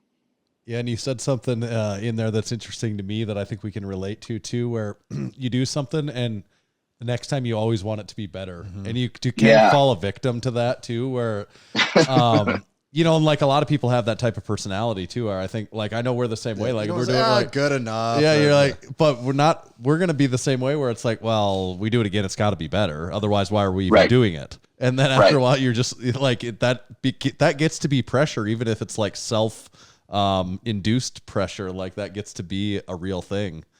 I resonate with that. I can relate to that. But you know what? I would encourage you guys to do it. Start small, because when it's rewarding, it's awesome. And, you know, there's so many other people out there who don't have any skin in the game, and all they do is bitch about and point at problems. And I always tell those people, is like, hey man, you should run a meet. Go ahead, run a meet, because you're going to bitch about like one call out of 900 in a weekend. If you go 899 for 900, not a bad average. That's fucking fantastic. And you should be happy about that. You should point out the 899 lifts that happened and be super stoked. But people can't do that. But as a meet director, to see someone do their first meet, to see, you know, a young teenager do something, or an old retired guy, or like, you know, the sweet old couple that's lifting with you. It's just like, it's heartwarming. And that's the stuff that I want to do. I could care less about all-time world records anymore. I really, you know, it's just like, you know, we've seen it, we've done it. The important part about powerlifting, and I think the only way to make it grow again, is to get normal people back in and involved, and get them involved in a positive community somehow, some way, and then things will grow again. But until that happens, and, you know, and I don't know who's going to be that person to kind of lead the charge. I thought there were a couple people that could have, but they've kind of taken some detours in their careers and in their lives. So I'm still, you know, I don't know if it's to the point where it's like, do you keep holding out hope for the savior of powerlifting? And in all aspects of things, you know, the person that's going to rise to the top at this point, you know, maybe the savior of powerlifting, they don't have really any skin in the game. They don't own a gym. They don't, you know, they train clients remotely. They lift, they show up, they pick up their check, and then they leave. That's, you know, that's not like, to me, that's not what powerlifting is. So we have to find a way to navigate all that stuff. And I think there's some really great people out there who can do it. And I'm really hopeful, and I will support them with both letting people know about their meets and sending my lifters to their meets to support them. And I'll show up, I'll help, I'll judge. But you know, there's a lot to be navigated, and it's a really, really rough road. It's a really rough road, but it's, you know, to put on stuff locally and kind of put yourselves on the map. I would really, really think it'd be awesome. I would, and if you guys need help, dude, I will help you. I will advise you in any way possible. But it is rewarding to kind of start to build your culture of kind of the gym and everything that you guys have going on, and really become a fixture and finally get into the Bison Gazette. Yes. The final goal. Yeah. Yes. Okay. I've got an odd question. I mean, we've got a lot of odd questions, but this one's maybe. Bring them. Let's go. Have you ever heard of Burdick Fitness? Yes, okay. I have. I assumed you probably had, maybe, but I wasn't sure. So you know what's crazy about this? So here's the deal. So if anyone knows, this is a lovely. I found this today in research. Oh, really? Who lives in Boston, somewhere in Boston, Massachusetts, and her name is Jessie Burdick. Her name is spelled JESSIEBURDICK@gmail.com. So and her Venmo is JESSIE, and mine is JESSE. So I have gotten PayPal, I've gotten Venmo, I've gotten emails. For a while there, I was getting like her bank sending me like stuff like, hey, your account is this or that. And what's crazy, I was working with Reebok one time, and they're like, hey, there's this local powerlifter that we invited to come over, and she really wants to meet you. And I was like, oh, this is great. And she's like, hi, my name is Jessie. I was like, no way, that's fucking cool. So is mine. She's like, I know. All of my shit goes to your email. So, I mean, I've had to like send her back like almost like thousands of dollars because her clients pay me. And she's like, hi, Jessie, my client paid you instead of paying me. So yeah, I know Jessie. She's awesome, and I mean it's a hilarious situation. It's such an odd relationship, but yes, I know her. I know her very well. She's actually an awesome coach and a really, really cool girl, and she's got a lot of stuff really cool going on. But yeah, that was a very weird. Like the first time, I was like, wait a second, why did someone just pay me like $1,000? Right, right. What did I don't know what this is for. Is this is this like a Nigerian prince trap? Exactly, like, exactly. Yeah. That worked out really good, that she wasn't like someone that's like just racking up tons of credit card debt and like you have collections people coming after you all the time, because that could have easily happened. Yeah, no, I'm glad that she's a pretty solid human being. That's great. Well, and thankfully for her, you're a good dude. Like for sure, thankfully for her. Also true. Yeah, also true. Yeah. Yeah, because when I saw that today, I'm like, oh man, there's no way he's not aware. Like, there's no way this hasn't come up in some capacity, because she's not just like into fitness. It kind of looks like she's even like a powerlifting-ish style training coach. And I'm like, yes. What are the chances? Yeah. Absolutely. Yeah. And it's weird because I met her and then I was like, oh, that's cool. Or, you know, you're from Boston. She's like, oh, I'm a little further north or wherever, Boston is or whatever. And I was like, oh, I have a friend up there who's got a gym. It's Eric Cressy. She's like, I know Eric. She's like, I'm actually best friends with John O'Neill. And I'm like, this is fucking weird. I was like, I'm at Cressy's at least once a year. I know John very well. I was like, this is so strange that your name is one letter different than mine. And like, we exist in the same realm. It is very strange. And this is probably a little awkward to say. We kind of let this go on too long. We thought that we were going to be talking to the other Jessie Burdick today. Oh, man, that is embarrassing. I'm sorry. I thought we were talking to a woman tonight, so this is... Well, I said I was from California, so you can't fucking judge me, asshole. Yes, I identify as a powerlifting female from Boston. Yes. That is really funny. Okay, that's good. You said the That buzzword. was a great joke, by the way. Yeah, Good fucking lead up, everything. Good for you. Fuck yeah. Fuck yeah. That was great.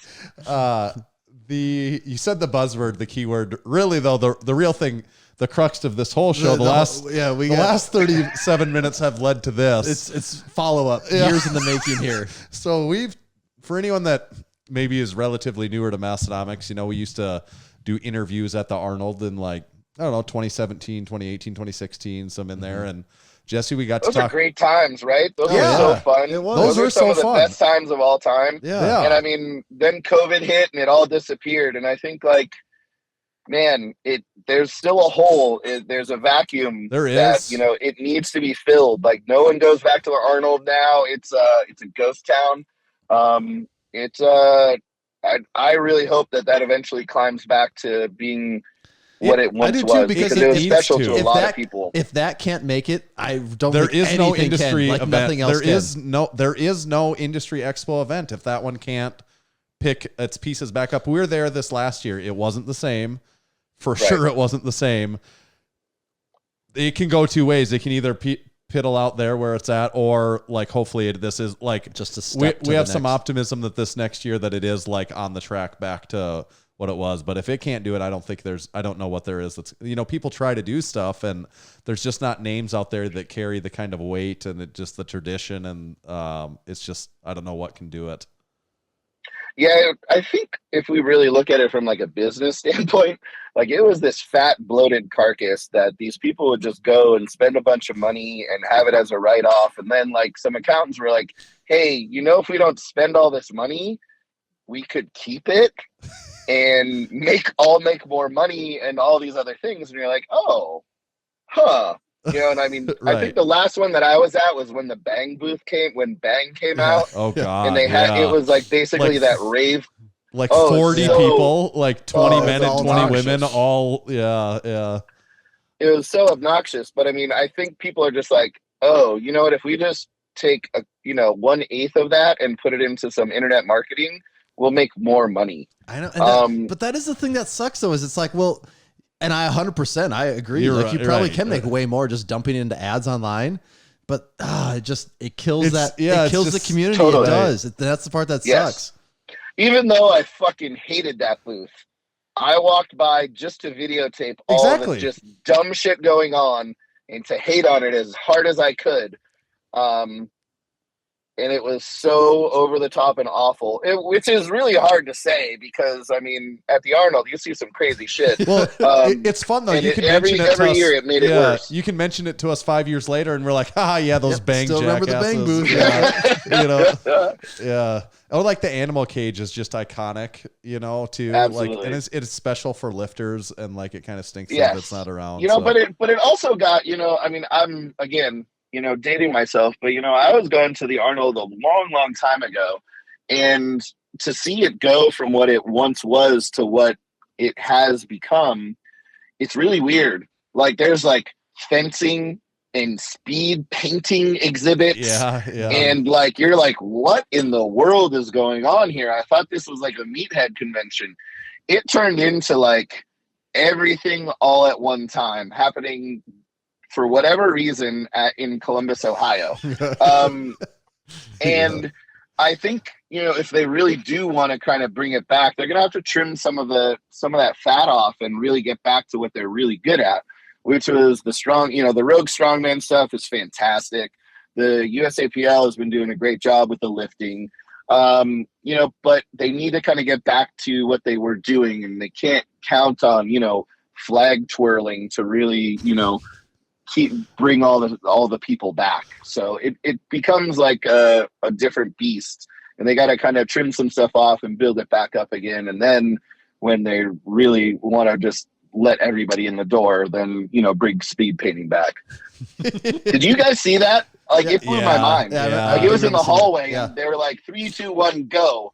And they would paint on a canvas with paint.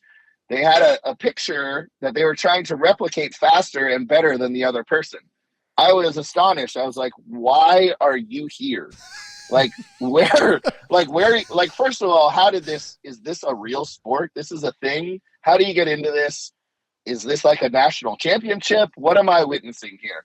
It was, there was some stuff all the time that would just blow my mind. They probably had the same when they walked by the powerlifting meet in one of the annexes. Totally. They were like, what the fuck are these guys doing? You know?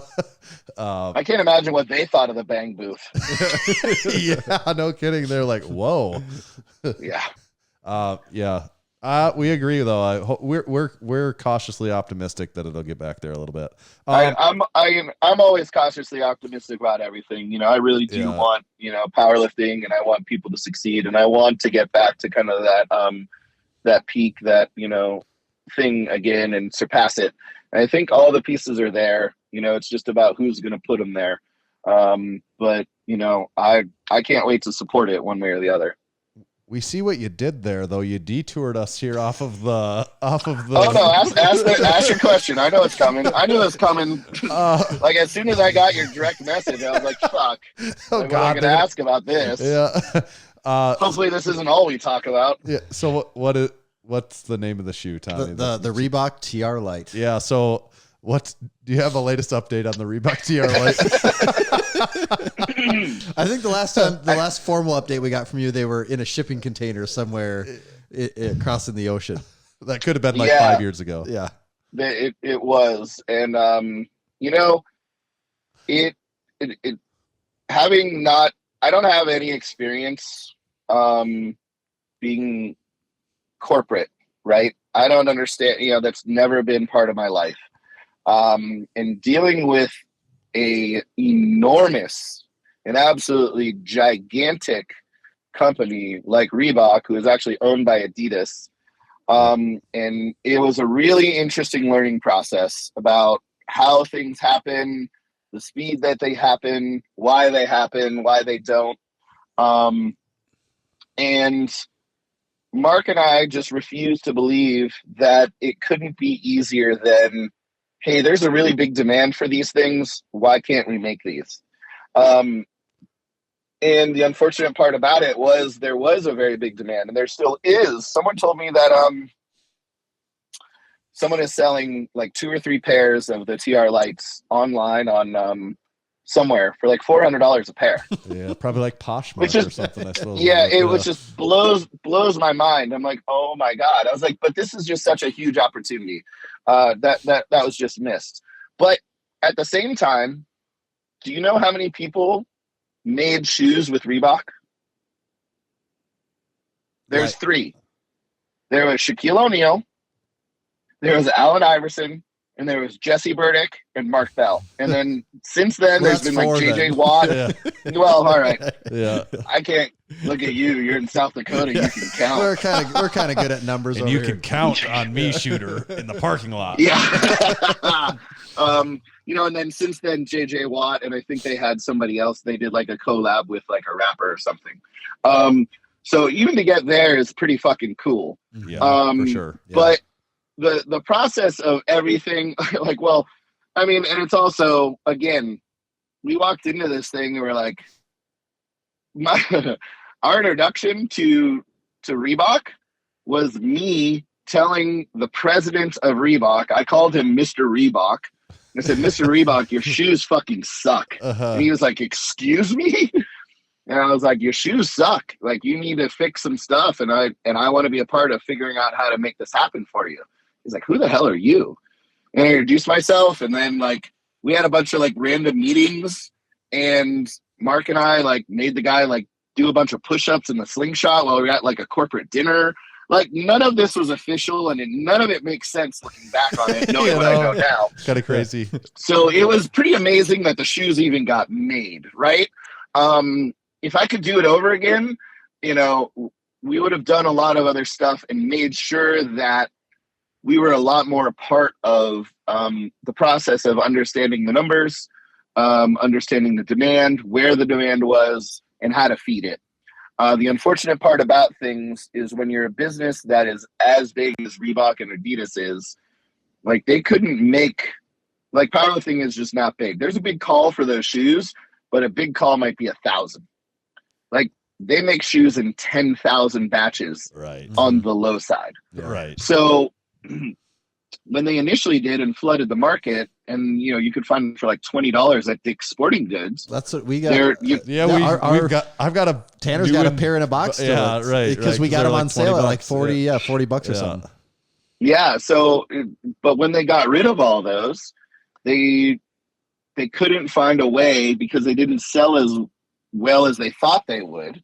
And the unfortunate part about it, I was just like, look, this is a small market. 10,000 is a lot of shoes.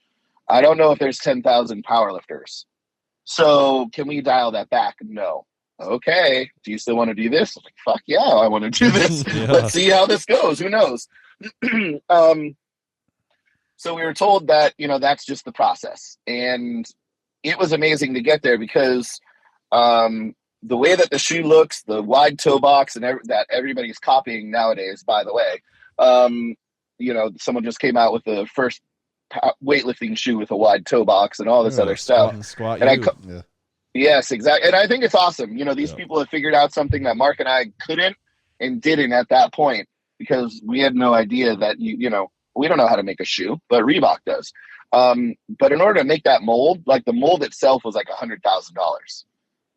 I was like, oh shit. What are we getting into here? So it was amazing just to be able to do it. And again, it was a learning process and I met a lot of great people and have a lot of great contacts for it. And every once in a while, like the head designer is like, bro, I want to make those shoes again. I'm like, I know a lot of people that would buy them and, just do it. And every once in a while, Mark and I, for whatever reason, we would get like 20 or 30 pairs of shoes that would just show up at our house. And I would be like, I'd call Mark. I was like, did you just get 30 pairs of shoes? And he's like, yeah. And I was like, yeah, me too. And he's like, what? Why? I was like, I don't know. So then I would just give it away to my lifters and, sell some others to anyone who really wanted it around here locally. So every once in a while that has happened. It's really dried up now because our contact was mostly with CrossFit and they have kind of parted ways and done a whole lot of other stuff. And a lot of people have ended up moving on. But there's still a call, there's still people who want some. So, the answer to that will be indefinitely. I have no idea. And the saddest part about it is the one time they were like, because we just kept asking, and this is the part where we just weren't savvy businessmen enough. We were like, hey, you paid us X amount of dollars to do this. We asked for points on the shoe. Can we see how many shoes we sold? Because I just want to tell everybody that I sold 20,000, 30,000 pairs of shoes just to put it on my Instagram, bio and just say that because not a lot of people can. And you're like, you can't see the numbers. And we're like, well, wait a second now. Yeah. Like that makes me think that you're not telling us the truth and that the money that you gave us was based off of something that may not be true. We could be in the wrong here. And if we are, sorry, but can we just take a look? And they were like, no. And we kept going back and forth with them. And their solution was to give us both like 100 pairs of shoes and to sell them like however we wanted. Hush money, hush shoes. Hush shoes. Yeah. So they did that. And, we kind of did the same thing where we were like, well, are we going to put up our own market and we're like, look, let's just give this away, do prizes at Super Training, do the thing, sell some and just let the rest kind of, figure itself out. But I think that was their way of saying like, look, here's a little bit, maybe we didn't tell you the truth. Here's this. And ever since then, as people left, we've had less and less contact or zero contact at all with everybody there. But again, it was a cool, fun ride. And I would certainly do it again. And I would wish to do it better. Because I think there was a lot that we could have done. All of the new shoes that are coming out, these were things that Mark and I were talking to these Reebok, executives about 10 years ago. We wanted to do a completely true flat shoe. We wanted to do it in a lifter and in kind of the TR Light style. We wanted to do a whole bunch of stuff. Why can't we create a boot? Why can't we, make a deadlift slipper? All these other things. And while they weren't going to be, maybe they weren't going to break the bank as far as they're concerned, it would have supplied a population that, would have bought it because there's no other powerlifting shoe that's out there. And now, it's really cool to see that there's a couple of different options made by people who are in the industry themselves. And I don't know if they're doing well or not, but I hope that they are. But it was, I do wish that we could have accomplished that earlier on, because not for a money thing, not for anything, but just because I knew that there was a need for it, and there's a need, and it's taken 10 years to kind of fill that need. So it would have been cool to be even more on the forefront of that stuff, and have been able to really supply some cool shit, and get even further educated on how this type of business really kind of works and how the cogs go. I really think that would have been fun for both Mark and I, but after a while, just like you guys, you have your own lives and other things to do. When people stop responding, it's just, all right, that's just it. You kind of move on. And full disclosure, the Massenomics podcast is sponsored by Bearfoot Shoes now. So hey, that's fucking fantastic. Good for you. I mean, look, honestly, I'm not hating on anybody. No. I mean, what you're saying is it's cool. It led to what there is now. It kind of proves that there was actually still a market for this. It kind of means I was right, or you were right. Mark and I have those conversations every once in a while. We're like, man, but the problem is this: if Reebok would have let us do everything that we wanted to do, we would have fucking sunk that ship, because we had so many other dumb ideas. It just so happens that the 4 that I'm saying out loud to you were good ideas. The good ones. You know what I mean? Yeah. No, that's funny. Like, oh, look, we have an inflatable singlet. Like, what? Why? We need the pumps and everything. Yeah. Exactly. So, it would have, they probably made, they made a calculated decision. They're like, wait, these are the idiots that made you do push-ups before you went to dinner? They're like, yeah. Like, maybe we don't put a bunch of trust in those dudes. You did it to almost like put them in your place, didn't you? You're like, this is our chip in the bargaining. Like, at least we're stronger than you. You might know more about business, but who can do more push-ups here? Well, you know what? We didn't know, honestly. We had no idea who this person was. This person, like it would have been a cursory, easy Google search, and we would have been like, Mr. Reebok. Shit. Yeah, this is Mr. Reebok. This is his cousin who makes $5 million. You know what I mean? And came from Nike and all this other stuff. And we're here clowning around with him, getting his wife drunk, who's like spilling her boobs out of her dress. It was just madness. That probably all worked to your advantage, though. The reason why they even listened to us is because we were just such idiots. Right. And I really think, I'm in a position where I get to work with a lot of like C-class plus executives and everything. And I really think the reason why they're attracted to working with someone like me is because I'm not a yes man. I'm not a fucking crony. You're walking into a weight room, you're walking into a locker room, and those guys love that shit. So this guy got a taste of what it was, playing football when he was at Yale or something. You know what I mean? He's like, oh, these are some dudes. I actually like these guys. Where, everyone else will be like, well, here's my spreadsheet. And we're like, bitch, do some push-ups. Yeah. So how many boxes of the shoes do you have sitting at home in your private stock? I don't have any, dude. I'm the worst at all of that stuff. Yeah. I'm so bad at that. I think personally, I have 2 pairs of shoes. I would give up everything away. Like people ask me for t-shirts, people, they want to, and it's really cool. And I mean, I really appreciate all the love and everything in the world, but I'm terrible. I don't even own a shirt that I've ever produced. I don't have a Reebok Record Breakers shirt, which I gave away for free to everybody.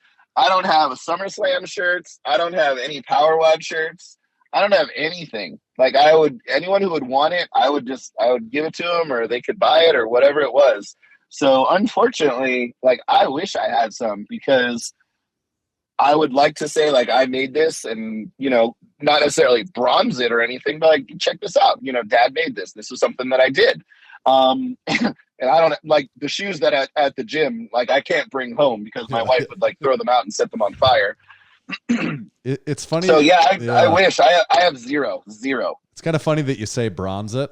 We have this product we make called the Drink Spotter.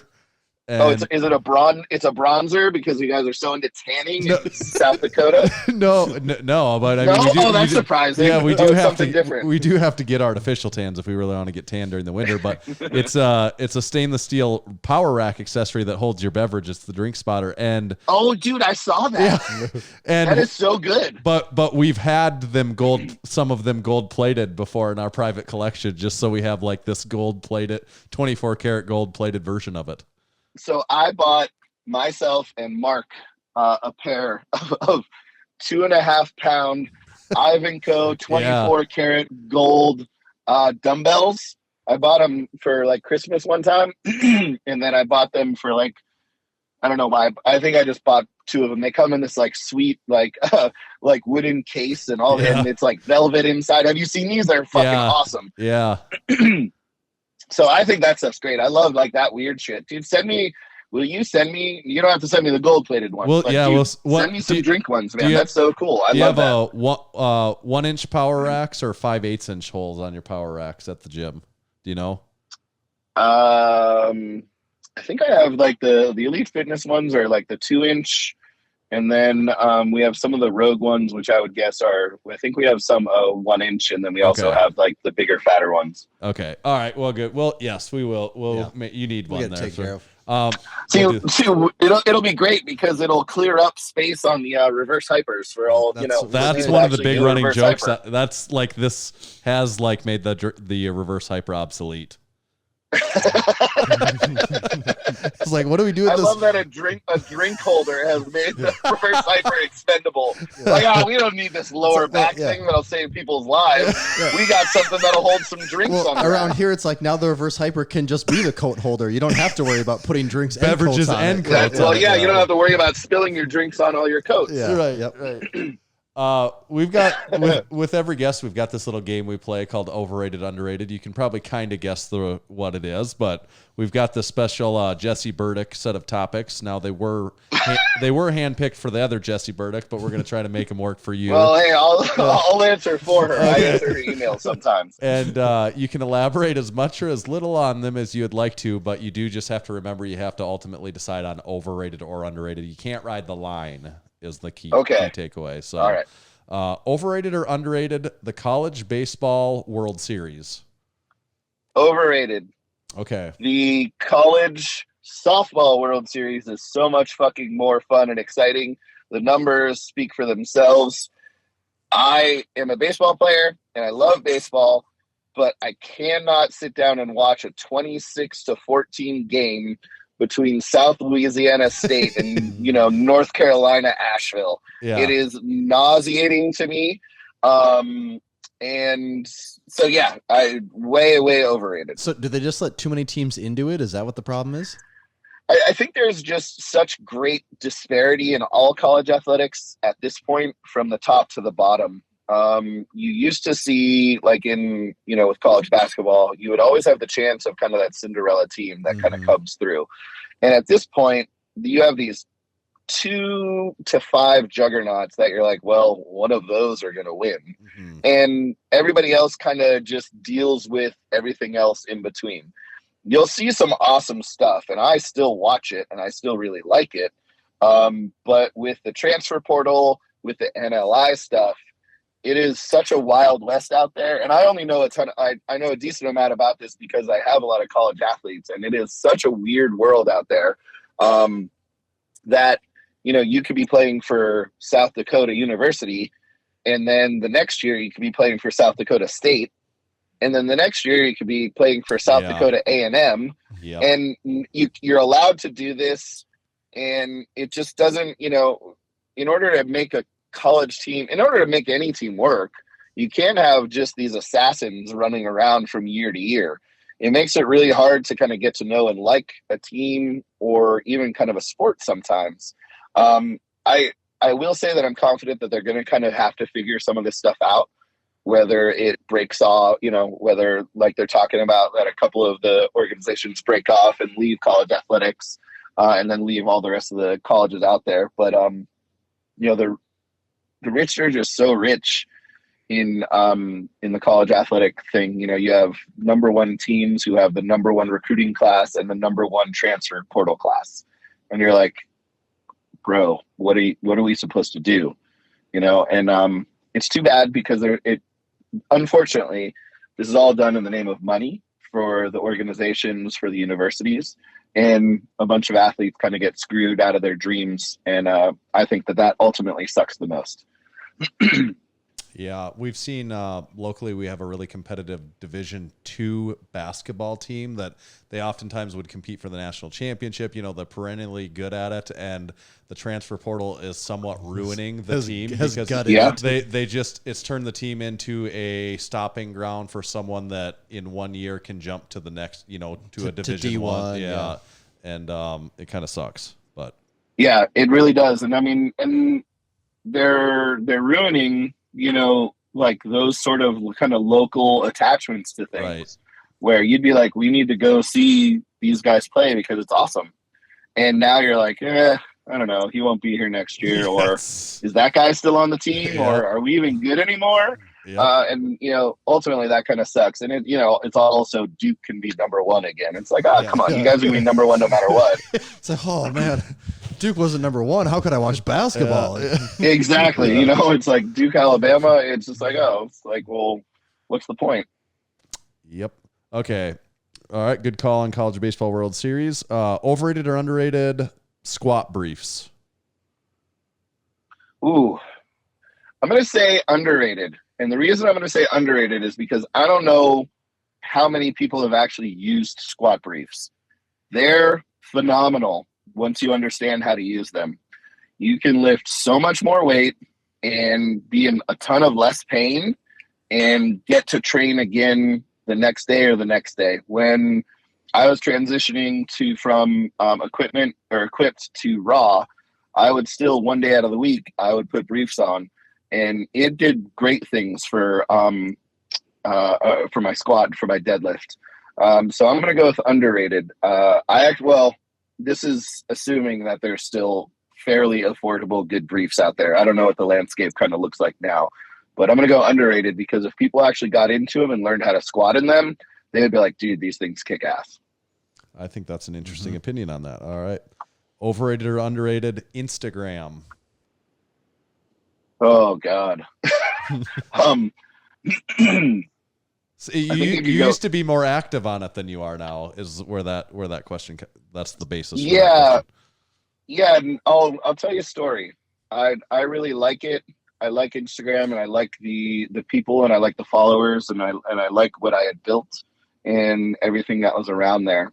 And then kind of when COVID and the Black Lives Matter thing kind of happened, dude, I got fucking killed. I got roasted hard by people calling me a white supremacist and a racist bigot and all sorts of awful, awful things because I wouldn't put up a black thing and show my support, or put up someone's charity that was going to X, Y, or Z. And I would talk to these people. I was like, look, man, I was like, I'm not a racist person. This is, I think what's going on is terrible. I think that there's always two sides to everybody's story. And I feel that this is an overreaction right now. And I don't want to dip my toe into any water that I don't know the temperature of. So I'm going to choose to kind of sit here and watch and let the chips fall where they may. And then I'm going to go ahead and decide, what to do. And I was like, oh, by the way, did you know that the charity that you sent me, 80% of every donation goes to C-class and above and don't actually get to the soup kitchens or the whatever, or the education. And everyone that I tried to have an intelligent conversation with spit more vile awfulness back at me. And at that point, it was right around, when we had Beatrix about 2 years ago, or we had just known that we were we were pregnant. We were going to have her. And I was like, this is something that I want to share, because I shared my girls growing up in the gym and all this other stuff. And every once in a while you would get these weird people that would say something and you'd be like, dude, shut the fuck up. Yeah. But that just kept happening so much more often. And it really kind of culminated at the same time. My wife put up a video of her doing some jump rope while she was pregnant. And I could not believe how insensitive, rude, and awful people were to her. And I really feel like a lot of times, you're faced with some sort of wild animal, and if you choose to feed the wild animal, it's going to keep being a dumb wild animal. But if you go ahead and you just starve it, hopefully you can come to peace with how you're going to use it and understand what its goods and its bads are. At the same time, this is when my twins, who were 12, 13 at the time, really want to get on Instagram. And they're a known commodity. Burdick Chicks is a hashtag and has like 20,000 hits or something. And trying to educate them on what's going to happen, what's going to come their way, really kind of turned me off to posting and being as much, in the public eye, whatever, that's just a term. Right. Being a little, I figured, to me and for my family, being a little less, being more private about some of the things would actually benefit us, because I didn't want the girls to see me on my phone 25 hours out of the day. I'm already on it way too much because this is how I do business and how I talk to clients. So that all kind of happened within like a month. So, and I was just like, man, this is the universe, or, someone is telling me, hey man, let's chill a little bit.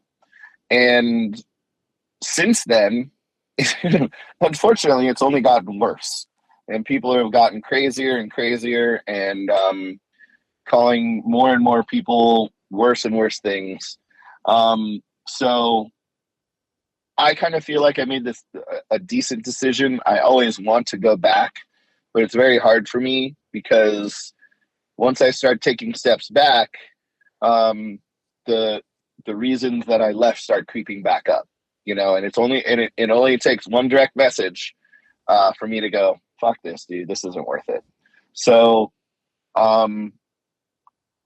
again, not trying to ride a line here. I think there's a lot of things on Instagram that are awesome, and I'm on there, and it's a really cool place for me to kind of keep track of people and to see new things. So, in my heart, I want to call it underrated, because if it's used right, it's a really pretty fantastic thing.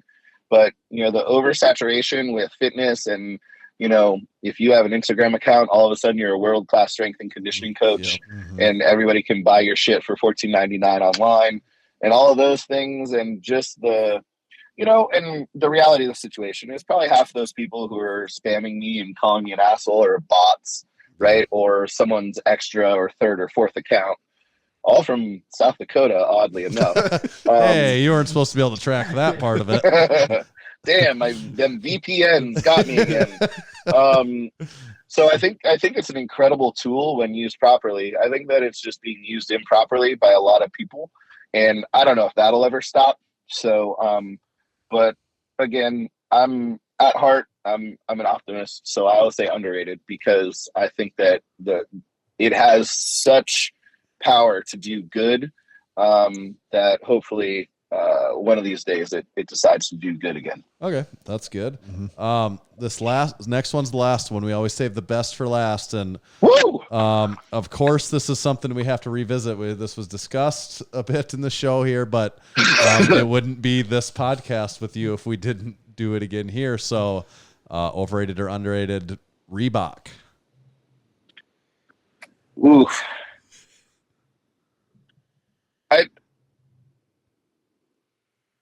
I think underrated, because I don't know of any other corporation in their position, an international, like, dominating corporation, that would take a flyer on two fucking idiots and allow them to come into their corporate offices and just be exactly who we are, sit in meetings that we had no business sitting into, talking to people that we should have never talked to, and getting to do things that we would have never got to do.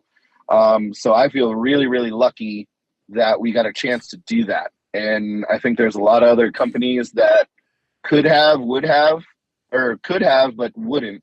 And I always, I'm always very thankful for the people at Reebok for the opportunity to do it.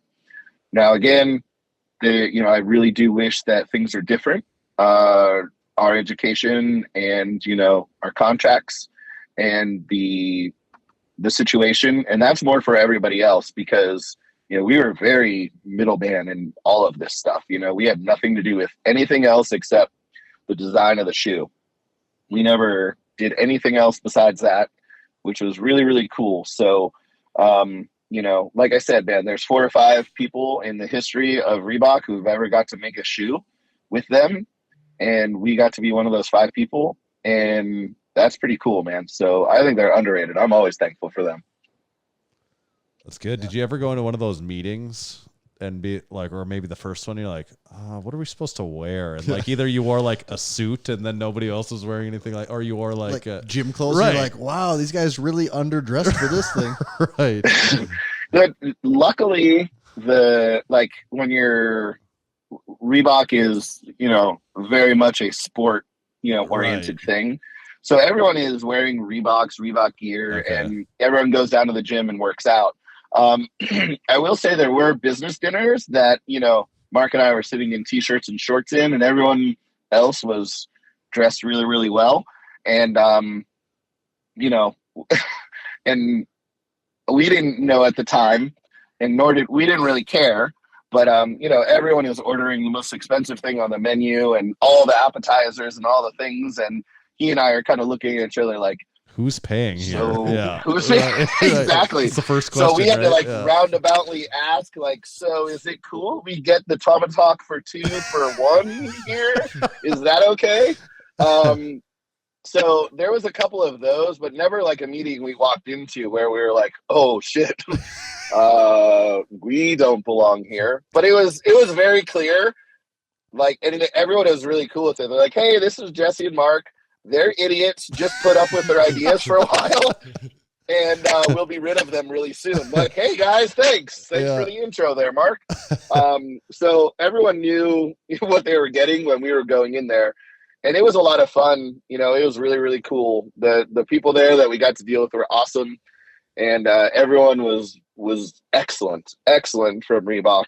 But when you start talking to a staunchy accountants about numbers that some random dude wants, it's like, we don't know who you are, nor do we have a business relationship with you. So no, you can't see anything.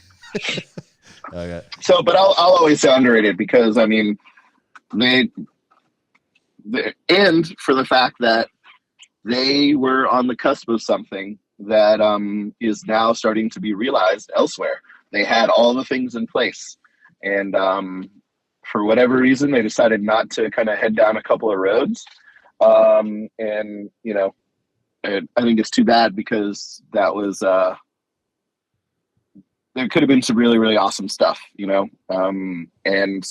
dude, I'm always thankful for those dudes. Those guys are so awesome. They put up with a lot of our bullshit, which is not a lot of other people do. All right, cool. And good news, this just in, you passed overrated, underrated. So yes. Oh my God. It's pass fail. Well, I mean, the other Jessie Burdick will be the most happy. That's true. As she listens to this episode for sure, which she will. Yes. Yeah. Yes, of course. Hi, Jessie. I was gonna wire that $40 later. Yeah, right. Exactly. IOU's good. Yes, it's in the mail. It's totally in the mail. Yeah. No, awesome. We really appreciate it. This has been good. Where does someone find out about PowerWOD or anything else? I mean, is that where you would steer people towards as PowerWOD if they've got questions? Yeah, you can.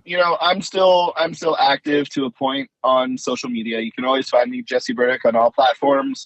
JesseBurdick@gmail.com. If you're ever in the area, the Bay Area of California, CSA Gym, PowerWOD is out there. PowerWOD.com. And yeah, so you can always contact me, always find me. I always try to get back to everyone who, emails me or texts me.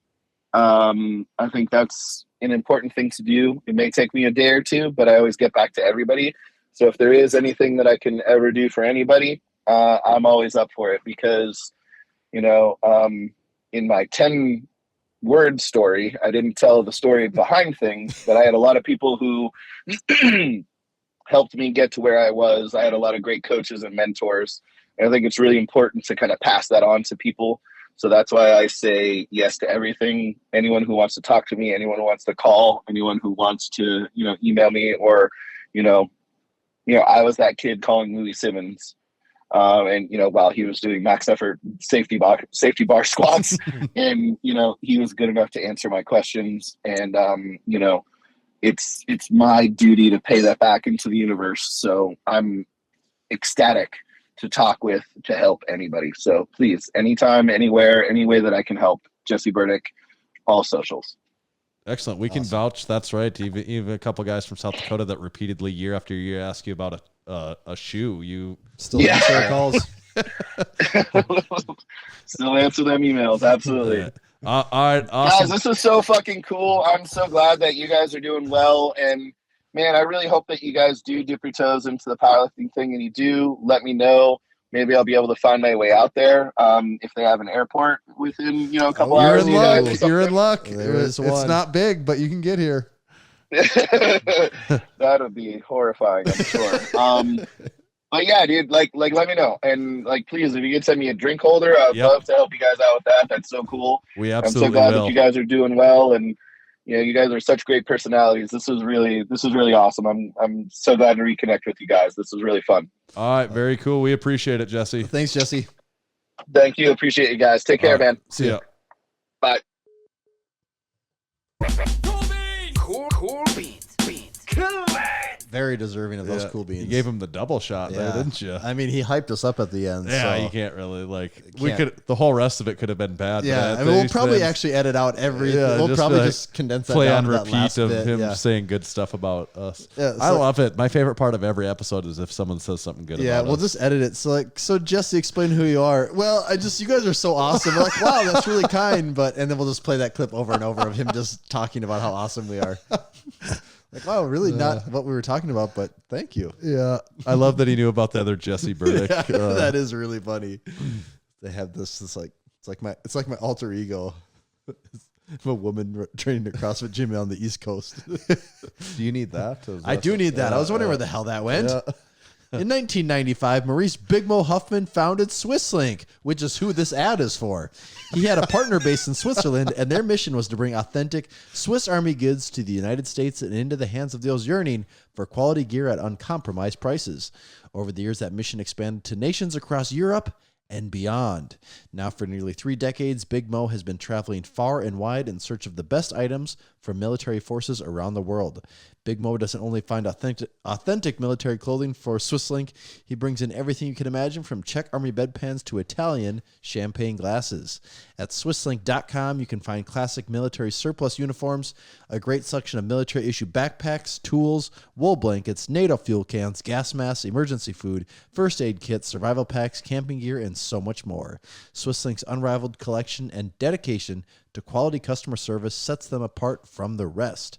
Treat yourself to the real thing with authentic military surplus and save 15% off your first order from SwissLink.com with the code MASS at checkout. That's MASS to save 15% at SwissLink. Thank you, SwissLink. Great ad read, Tommy. Only criticism, not a lot of Steve Miller Band references. Otherwise, really good. Okay, after that, I could not remember when the hell we were talking about that. Yeah, after that, the next day I had to go listen to some Steve Miller, and I was like, man, I was really into Steve Miller, and now that I think about it, I was really only into like 5 songs. But you went really deep into those 5. Yeah, I really liked those 5 songs, but that's all there was. I thought I was a big Steve Miller fan, and I'm just like, no, I listened to way more songs in this band, but no, it was just like his 5 big songs. It's just the front side of the 5 really big songs. Hits. You only like the front side of his greatest hits album. Did you see the Instagram I reshared of Swiss Link? He was in his curls shirts and talking about the little history lesson? first aid kits. Yeah. So go out there and buy. I was actually going to look into some of those first aid kits. Looked really nice. I was going to check that out. Like first aid kits might be underrated, and I think you should get one from Swiss Link. Everyone should probably. They look have really one. nice too. Like you could never go wrong having. You're never going to be like, dang, we just had too many first aid kits. I was too prepared. Yeah. Did you need that too, or? Yeah, I did. You got any other things? I'm just going to keep handing you stuff. I think we have one more still. We got. Yeah, I've got that in my back pocket. Okay. Yeah. All right. Today's show is also brought to you by Texas Power Bars. I was really hoping you had this thing because in my head, I was like, God, okay, how does it start? Once I get going, I know I can memorize the whole thing. But Buddy Caps first started lifting weights in the late 60s and began powerlifting in the mid 70s. At the time, he was working for Image Barbell building gym equipment. Around 1976, a local machine shop started making Olympic bars for them, calling it the Image Bar. In 1977, Image Barbell became Champion Barbell. It was then that Buddy started looking at the bars with an intent of changing them for the better. You know, that timeline lines up pretty nicely with the movie Dazed and Confused. Yes, they do. Yes, they do. It's like Buddy Caps looking at the bars, right? Yes, they do. He was kind of the. It's one of my many good impersonations. Yeah.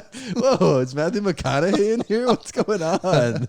Last week it was Ryan. Now this week Matthew McConaughey. Mr. McConaughey dropped in. Wow, okay.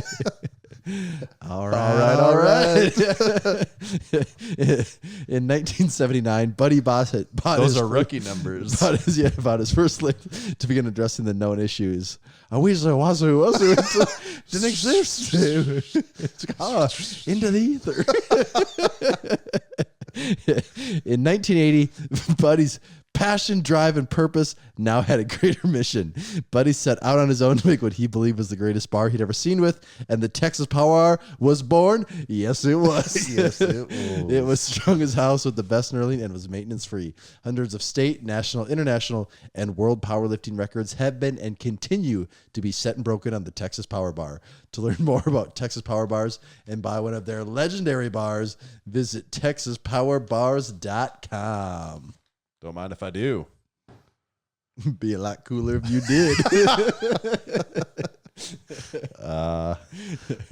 Matthew McConaughey quotes in the Texas Power Bar ad class. That's just classic Massenomics fun right there. Just good stuff. That's just good wholesome Massenomics if the fun. funnest part isn't the ad reads, then what's the point of the show? That's right? exactly right. What was someone complaining? Was it on YouTube or something a while back? Oh, someone So it was said- the it Jim was like- Wendler one. Someone wanted timestamps. Well, but Oh. that guy was pretty good Oh, because yes. I commented back. I was like, absolutely no, and he kind of said, he was like, haha, well, I was just trying to help someone, and I'm like, I know, it's just a it was joke. the guy. He was like, honestly, the ads in the show turned me off, and you're like, there's like 5 minutes of ads in over 2 hours of programming. Okay, Like- that's what I said. I'm like, we're giving you my comment was like, oh, sorry if the 5 minutes of ads and over 2 hours of completely free content really like harshed your mellow Like, here. Did you realize that TV No, I said, sorry if the 5 minutes of ads of very industry relevant companies with some applicable discount codes in our 2 hour episode of free content. Sorry if that was a great inconvenience to you. Like, we apologize for this major inconvenience. Yeah, man, go watch TV instead. Then you only have to deal with 10 minutes of ads every 30 minutes. It's a 2-to-1 ratio on television. Yeah. And the ads are for the dumbest shit too. That's And that honestly, was YouTube- my point. Like, it's like, this is all relevant stuff. If you are a lifter, like, is it like, oh yeah, okay, I can get a 10% discount on Barefoot Shoes, or like, like I lift, I might want to buy Barefoot Shoes. Yeah. Like, I need first aid kits. I might want to go to Swiss Link and buy a first aid kit. Well, and YouTube's not much better. Like, before you start YouTube Right. now, you get 2 ads. I know. And then 3 minutes into a YouTube video, you get another ad. Then you're 6 minutes and it's like, damn, I watched a 20-minute YouTube video and I had 10 ads pop in on that damn thing. Yep. Ad block, baby. I don't. That's All day, every day. That's way over my head. Can you do that on your phone? Because I only I don't do it on my anything phone. I know I'm on a computer all day, so I have ad blocks on like everything on my Right. computer, and then sometimes I forget that if I open a browser that doesn't have ad block on, I'm like, why are YouTube videos why are ads popping up in the middle of these videos? What the hell's? And then I realize, oh, yep. You know what people shouldn't forget to do? Go to Massenomics.com because you're wearing it, the Yes. Live Large Tee collab. We didn't talk about the drop. No. We should mention that. After 2 hours, and my God, we've been recording for a long time. Yeah. So here you go. Over 2 hours My of content. God. Like, shut it down. Holy crap. This thing's got smoke coming out of its ears. The Live Large, our collab tee. And I love this t-shirt. It is awesome. I do. And there's, if for the few people that watch on YouTube, there is a back to it. It's not just this tiny little left chest imprint. I mean, I do like that part of it. I'm really, the back is what's really sick. It Like is- the it front's is- a little more subtle. The back pops. Yep, it is. The back is the party never dies. So we got the skull with the snake going through it and the beer can in its mouth. I'd say large Massenomics collab. It's a good shirt. Yeah, this shirt is business in the front and the party It never actually dies in the is. back. It works very well for that. Yeah. Right. If you're a 3X or a 4X, you missed your SOL. chance. If you're Other extra sizes, small you're or running out small, pretty close. there's like one left. So there's not a ton of people that fit those Yeah. sizes. So you might be okay. The other ones are getting down there as of the time of recording. So By the time of this publishing, it could there's be a down there good quite a chance bit, but some of those are probably gone by now. check it out if you got a chance. And did we mention the Pursuit of Strength tee? Well, that and also actually, came out? and too, while we're on the topic though, also head over to Live Large. Right, And when you right. order, make sure you put something goofy in their order comments. so they know you're a Massenomics 'Cause, faithful. they need to know. Well, and this will make you guys happy. For everyone that put order comments in this week, Kevin at Live Large mentioned, he's like, yeah, I've seen some pretty crazy comments come in from the Massenomics crew. And I'm like, yep, them's our boys and girls for that matter. So keep that up. Keeps our name, so people know what to expect when they see Massenomics. And then the Pursuit of Strength tee that we've also released on our site. And it's a color we've never used. Different tee. right, it's It's a tee. yeah. It's the same cut we always use, Right. but it is a different color. So midnight navy, and it's just a real classic. Got a real classic vibe to Yep. it. Pursuit of Strength. The chase never ends. Yep, got a big barbell on there with some weights. Pretty relevant to the sort of stuff we do with barbells and weights, chasing strength, the pursuit of it, and it doesn't end. Yes. I hope that well summarized it. Very, Just said very it. vivid. Just said the words on the shirt over again in a different, more random, You less did multiple times. order that makes less sense. Repetition. There's power in repetition. That's right. But you got to say something 8 times before it's stored in your permanent memory. Yeah. Stored into the muscle memory. Stored into the spank bank memory. That's right. Spank bank's kind of a funny vulgar term. It Isn't it? is really funny, actually. You're familiar with that phrase? The Oh, yeah, spank bank? absolutely. Like, permanently remember that one in the spank bank. Yeah. Oh, yeah. We always make jokes. Like in high school, that was always like a running joke. Oh, the spank bank. Like, just gets so stupid. Like it's like you'd see anything and you're like, oh, I bet he's going to put that in the spank bank. Like, oh, Kevin, yeah, put that in the spank bank, Kevin. Isn't it nice we don't have to live in an era anymore where you'd have to maybe rely on a spank bank like this, like these old mental images The old in your steel- head that the you old have. steel trap doesn't need to be a factor anymore. No, everyone's sick perversions can all be at the touch of the fingertip, just like within seconds now. Yeah, they're all The just, spank bank's actually probably a lost art. It is. Maybe just it's straight dead art. It's like Latin in It's like, well, it's like spoken Latin. It technically exists, but no one's used it. So is it really a thing? Yeah. Yeah. Latin. Pig Latin, another dead art probably. That's not dead. I still practice that sometimes. Teach the kids important stuff like Pig Latin. Yeah, I never. Do you know how? I never really got the Pig finer Latin? points of that one. Igpe Attenlay. Yeah, you just switch like used the last two around or something like that, isn't? Yeah, unless it starts with a. Okay, this is a great Massenomics topic. Okay. I'm also curious how many people even know that term. Like, is that a thing that's known everywhere? Pig Latin? Spank bank or Pig Latin? No, Pig Latin. Ank spay, ank bay. Ank spay. Ank bay. Yeah. This is Spank Bank. Yeah. Yeah.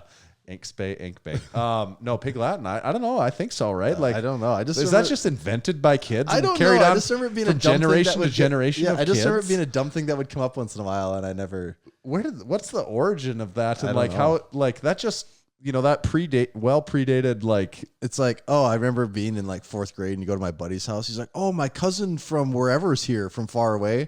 And all of a sudden he's like, "Oh, do you guys know Pig Latin?" And I'm like, "Whoa!" Yeah. Your cousin comes and knows new languages. Yeah. Now, what is this? Is a thing. It goes to our grammar discussions we've had a lot in the past, and I wanted to ask you about this on the podcast. If you said someone's an honorable person, that sentence.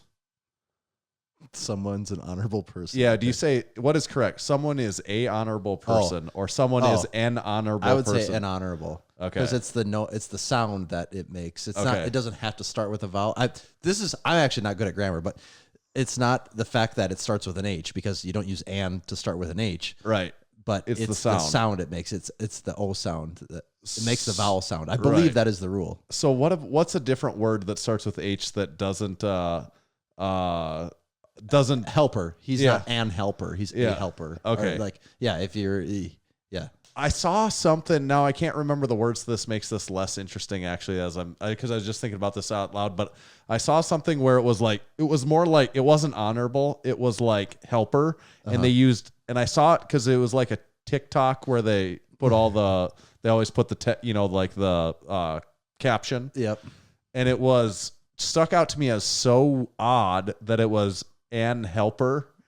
Like that they used it in but we're on the same page then, I guess. That's use "and" before a word that starts with H if the sound that word makes is A vowel sound. Yeah, I if believe the that's H the is rule. semi-silent. Yeah, because you're making that O sound. Like Right, yeah. right.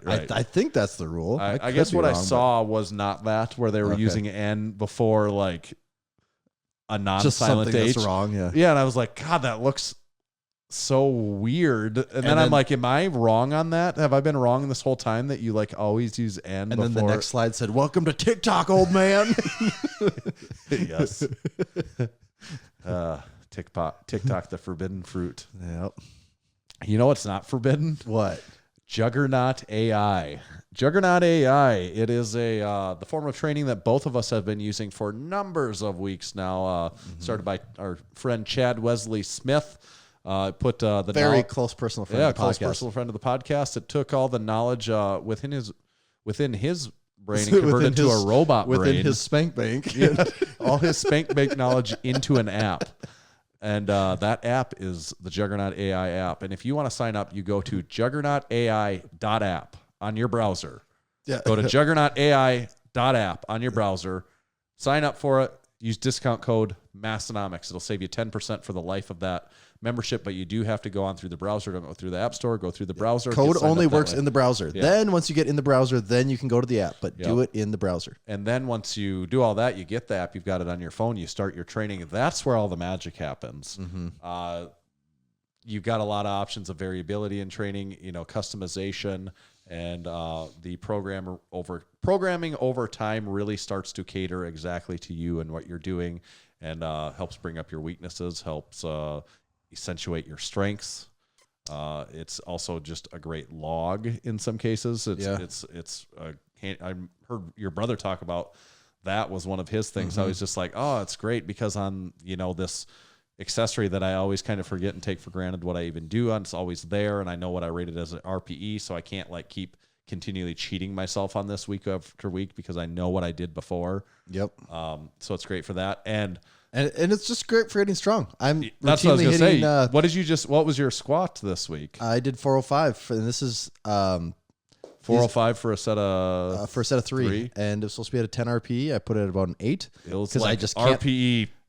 I just can't This quite one find looked where like 10 nothing. RPE because Yeah. why does my squat go up 10 pounds every single week? I guess that's what good programming does. But these are like post 30 PRs that I'm hitting here. Yeah. And actually maybe even body weight PRs, honestly. Yeah. Because I've hit these numbers before, but I was at a different time and different body structure for You're sure. not getting far from and actually my bench is closing in on an all-time bench PR. Yeah, and it's at a significantly less body weight than when I was doing that the first time. So getting stronger every week. And it's not just us. In the Discord, I love seeing every week there's someone mentioning something along the lines of, wow, can't believe I'm handling this 4 reps when 2-3 months ago, this was a 1 rep max. It's been working awesome for your brother, Ryan. it's been working awesome for Big Caden from Massenomics, Yes. also a supporting member of the show. I just saw tonight he tagged me, benched 375 for a set of 5. I'm like, geez. Do you want to bench 375 for a set of 5? Kind of blowing it up, and he's a strong dude, obviously, and he didn't start from Damn. 0 when he started That's Juggernaut, still- but that's it's moving obviously pretty working good for him, yeah, too. Yes, it is working well for him. So yeah, there's a bonus supporting our supporting member segment right within this ad read for Juggernaut AI. So go to juggernautai.app, get signed up, use discount code Massenomics. Everyone's going to be happier. Everyone's going to be stronger too. Stronger, happier, better. That's our motto. Stronger, happier, better. Put that on a t-shirt and sell it. Yeah. Is that kind of everything? think We get it that's all about squeezed into everything. this 2.5-hour episode here. I think so. All right, Tommy, where do they find you? You can at? find me at Tomahawk_D. You can find me at Tanner_Baird, but just make sure to follow Massenomics at Massenomics. See ya.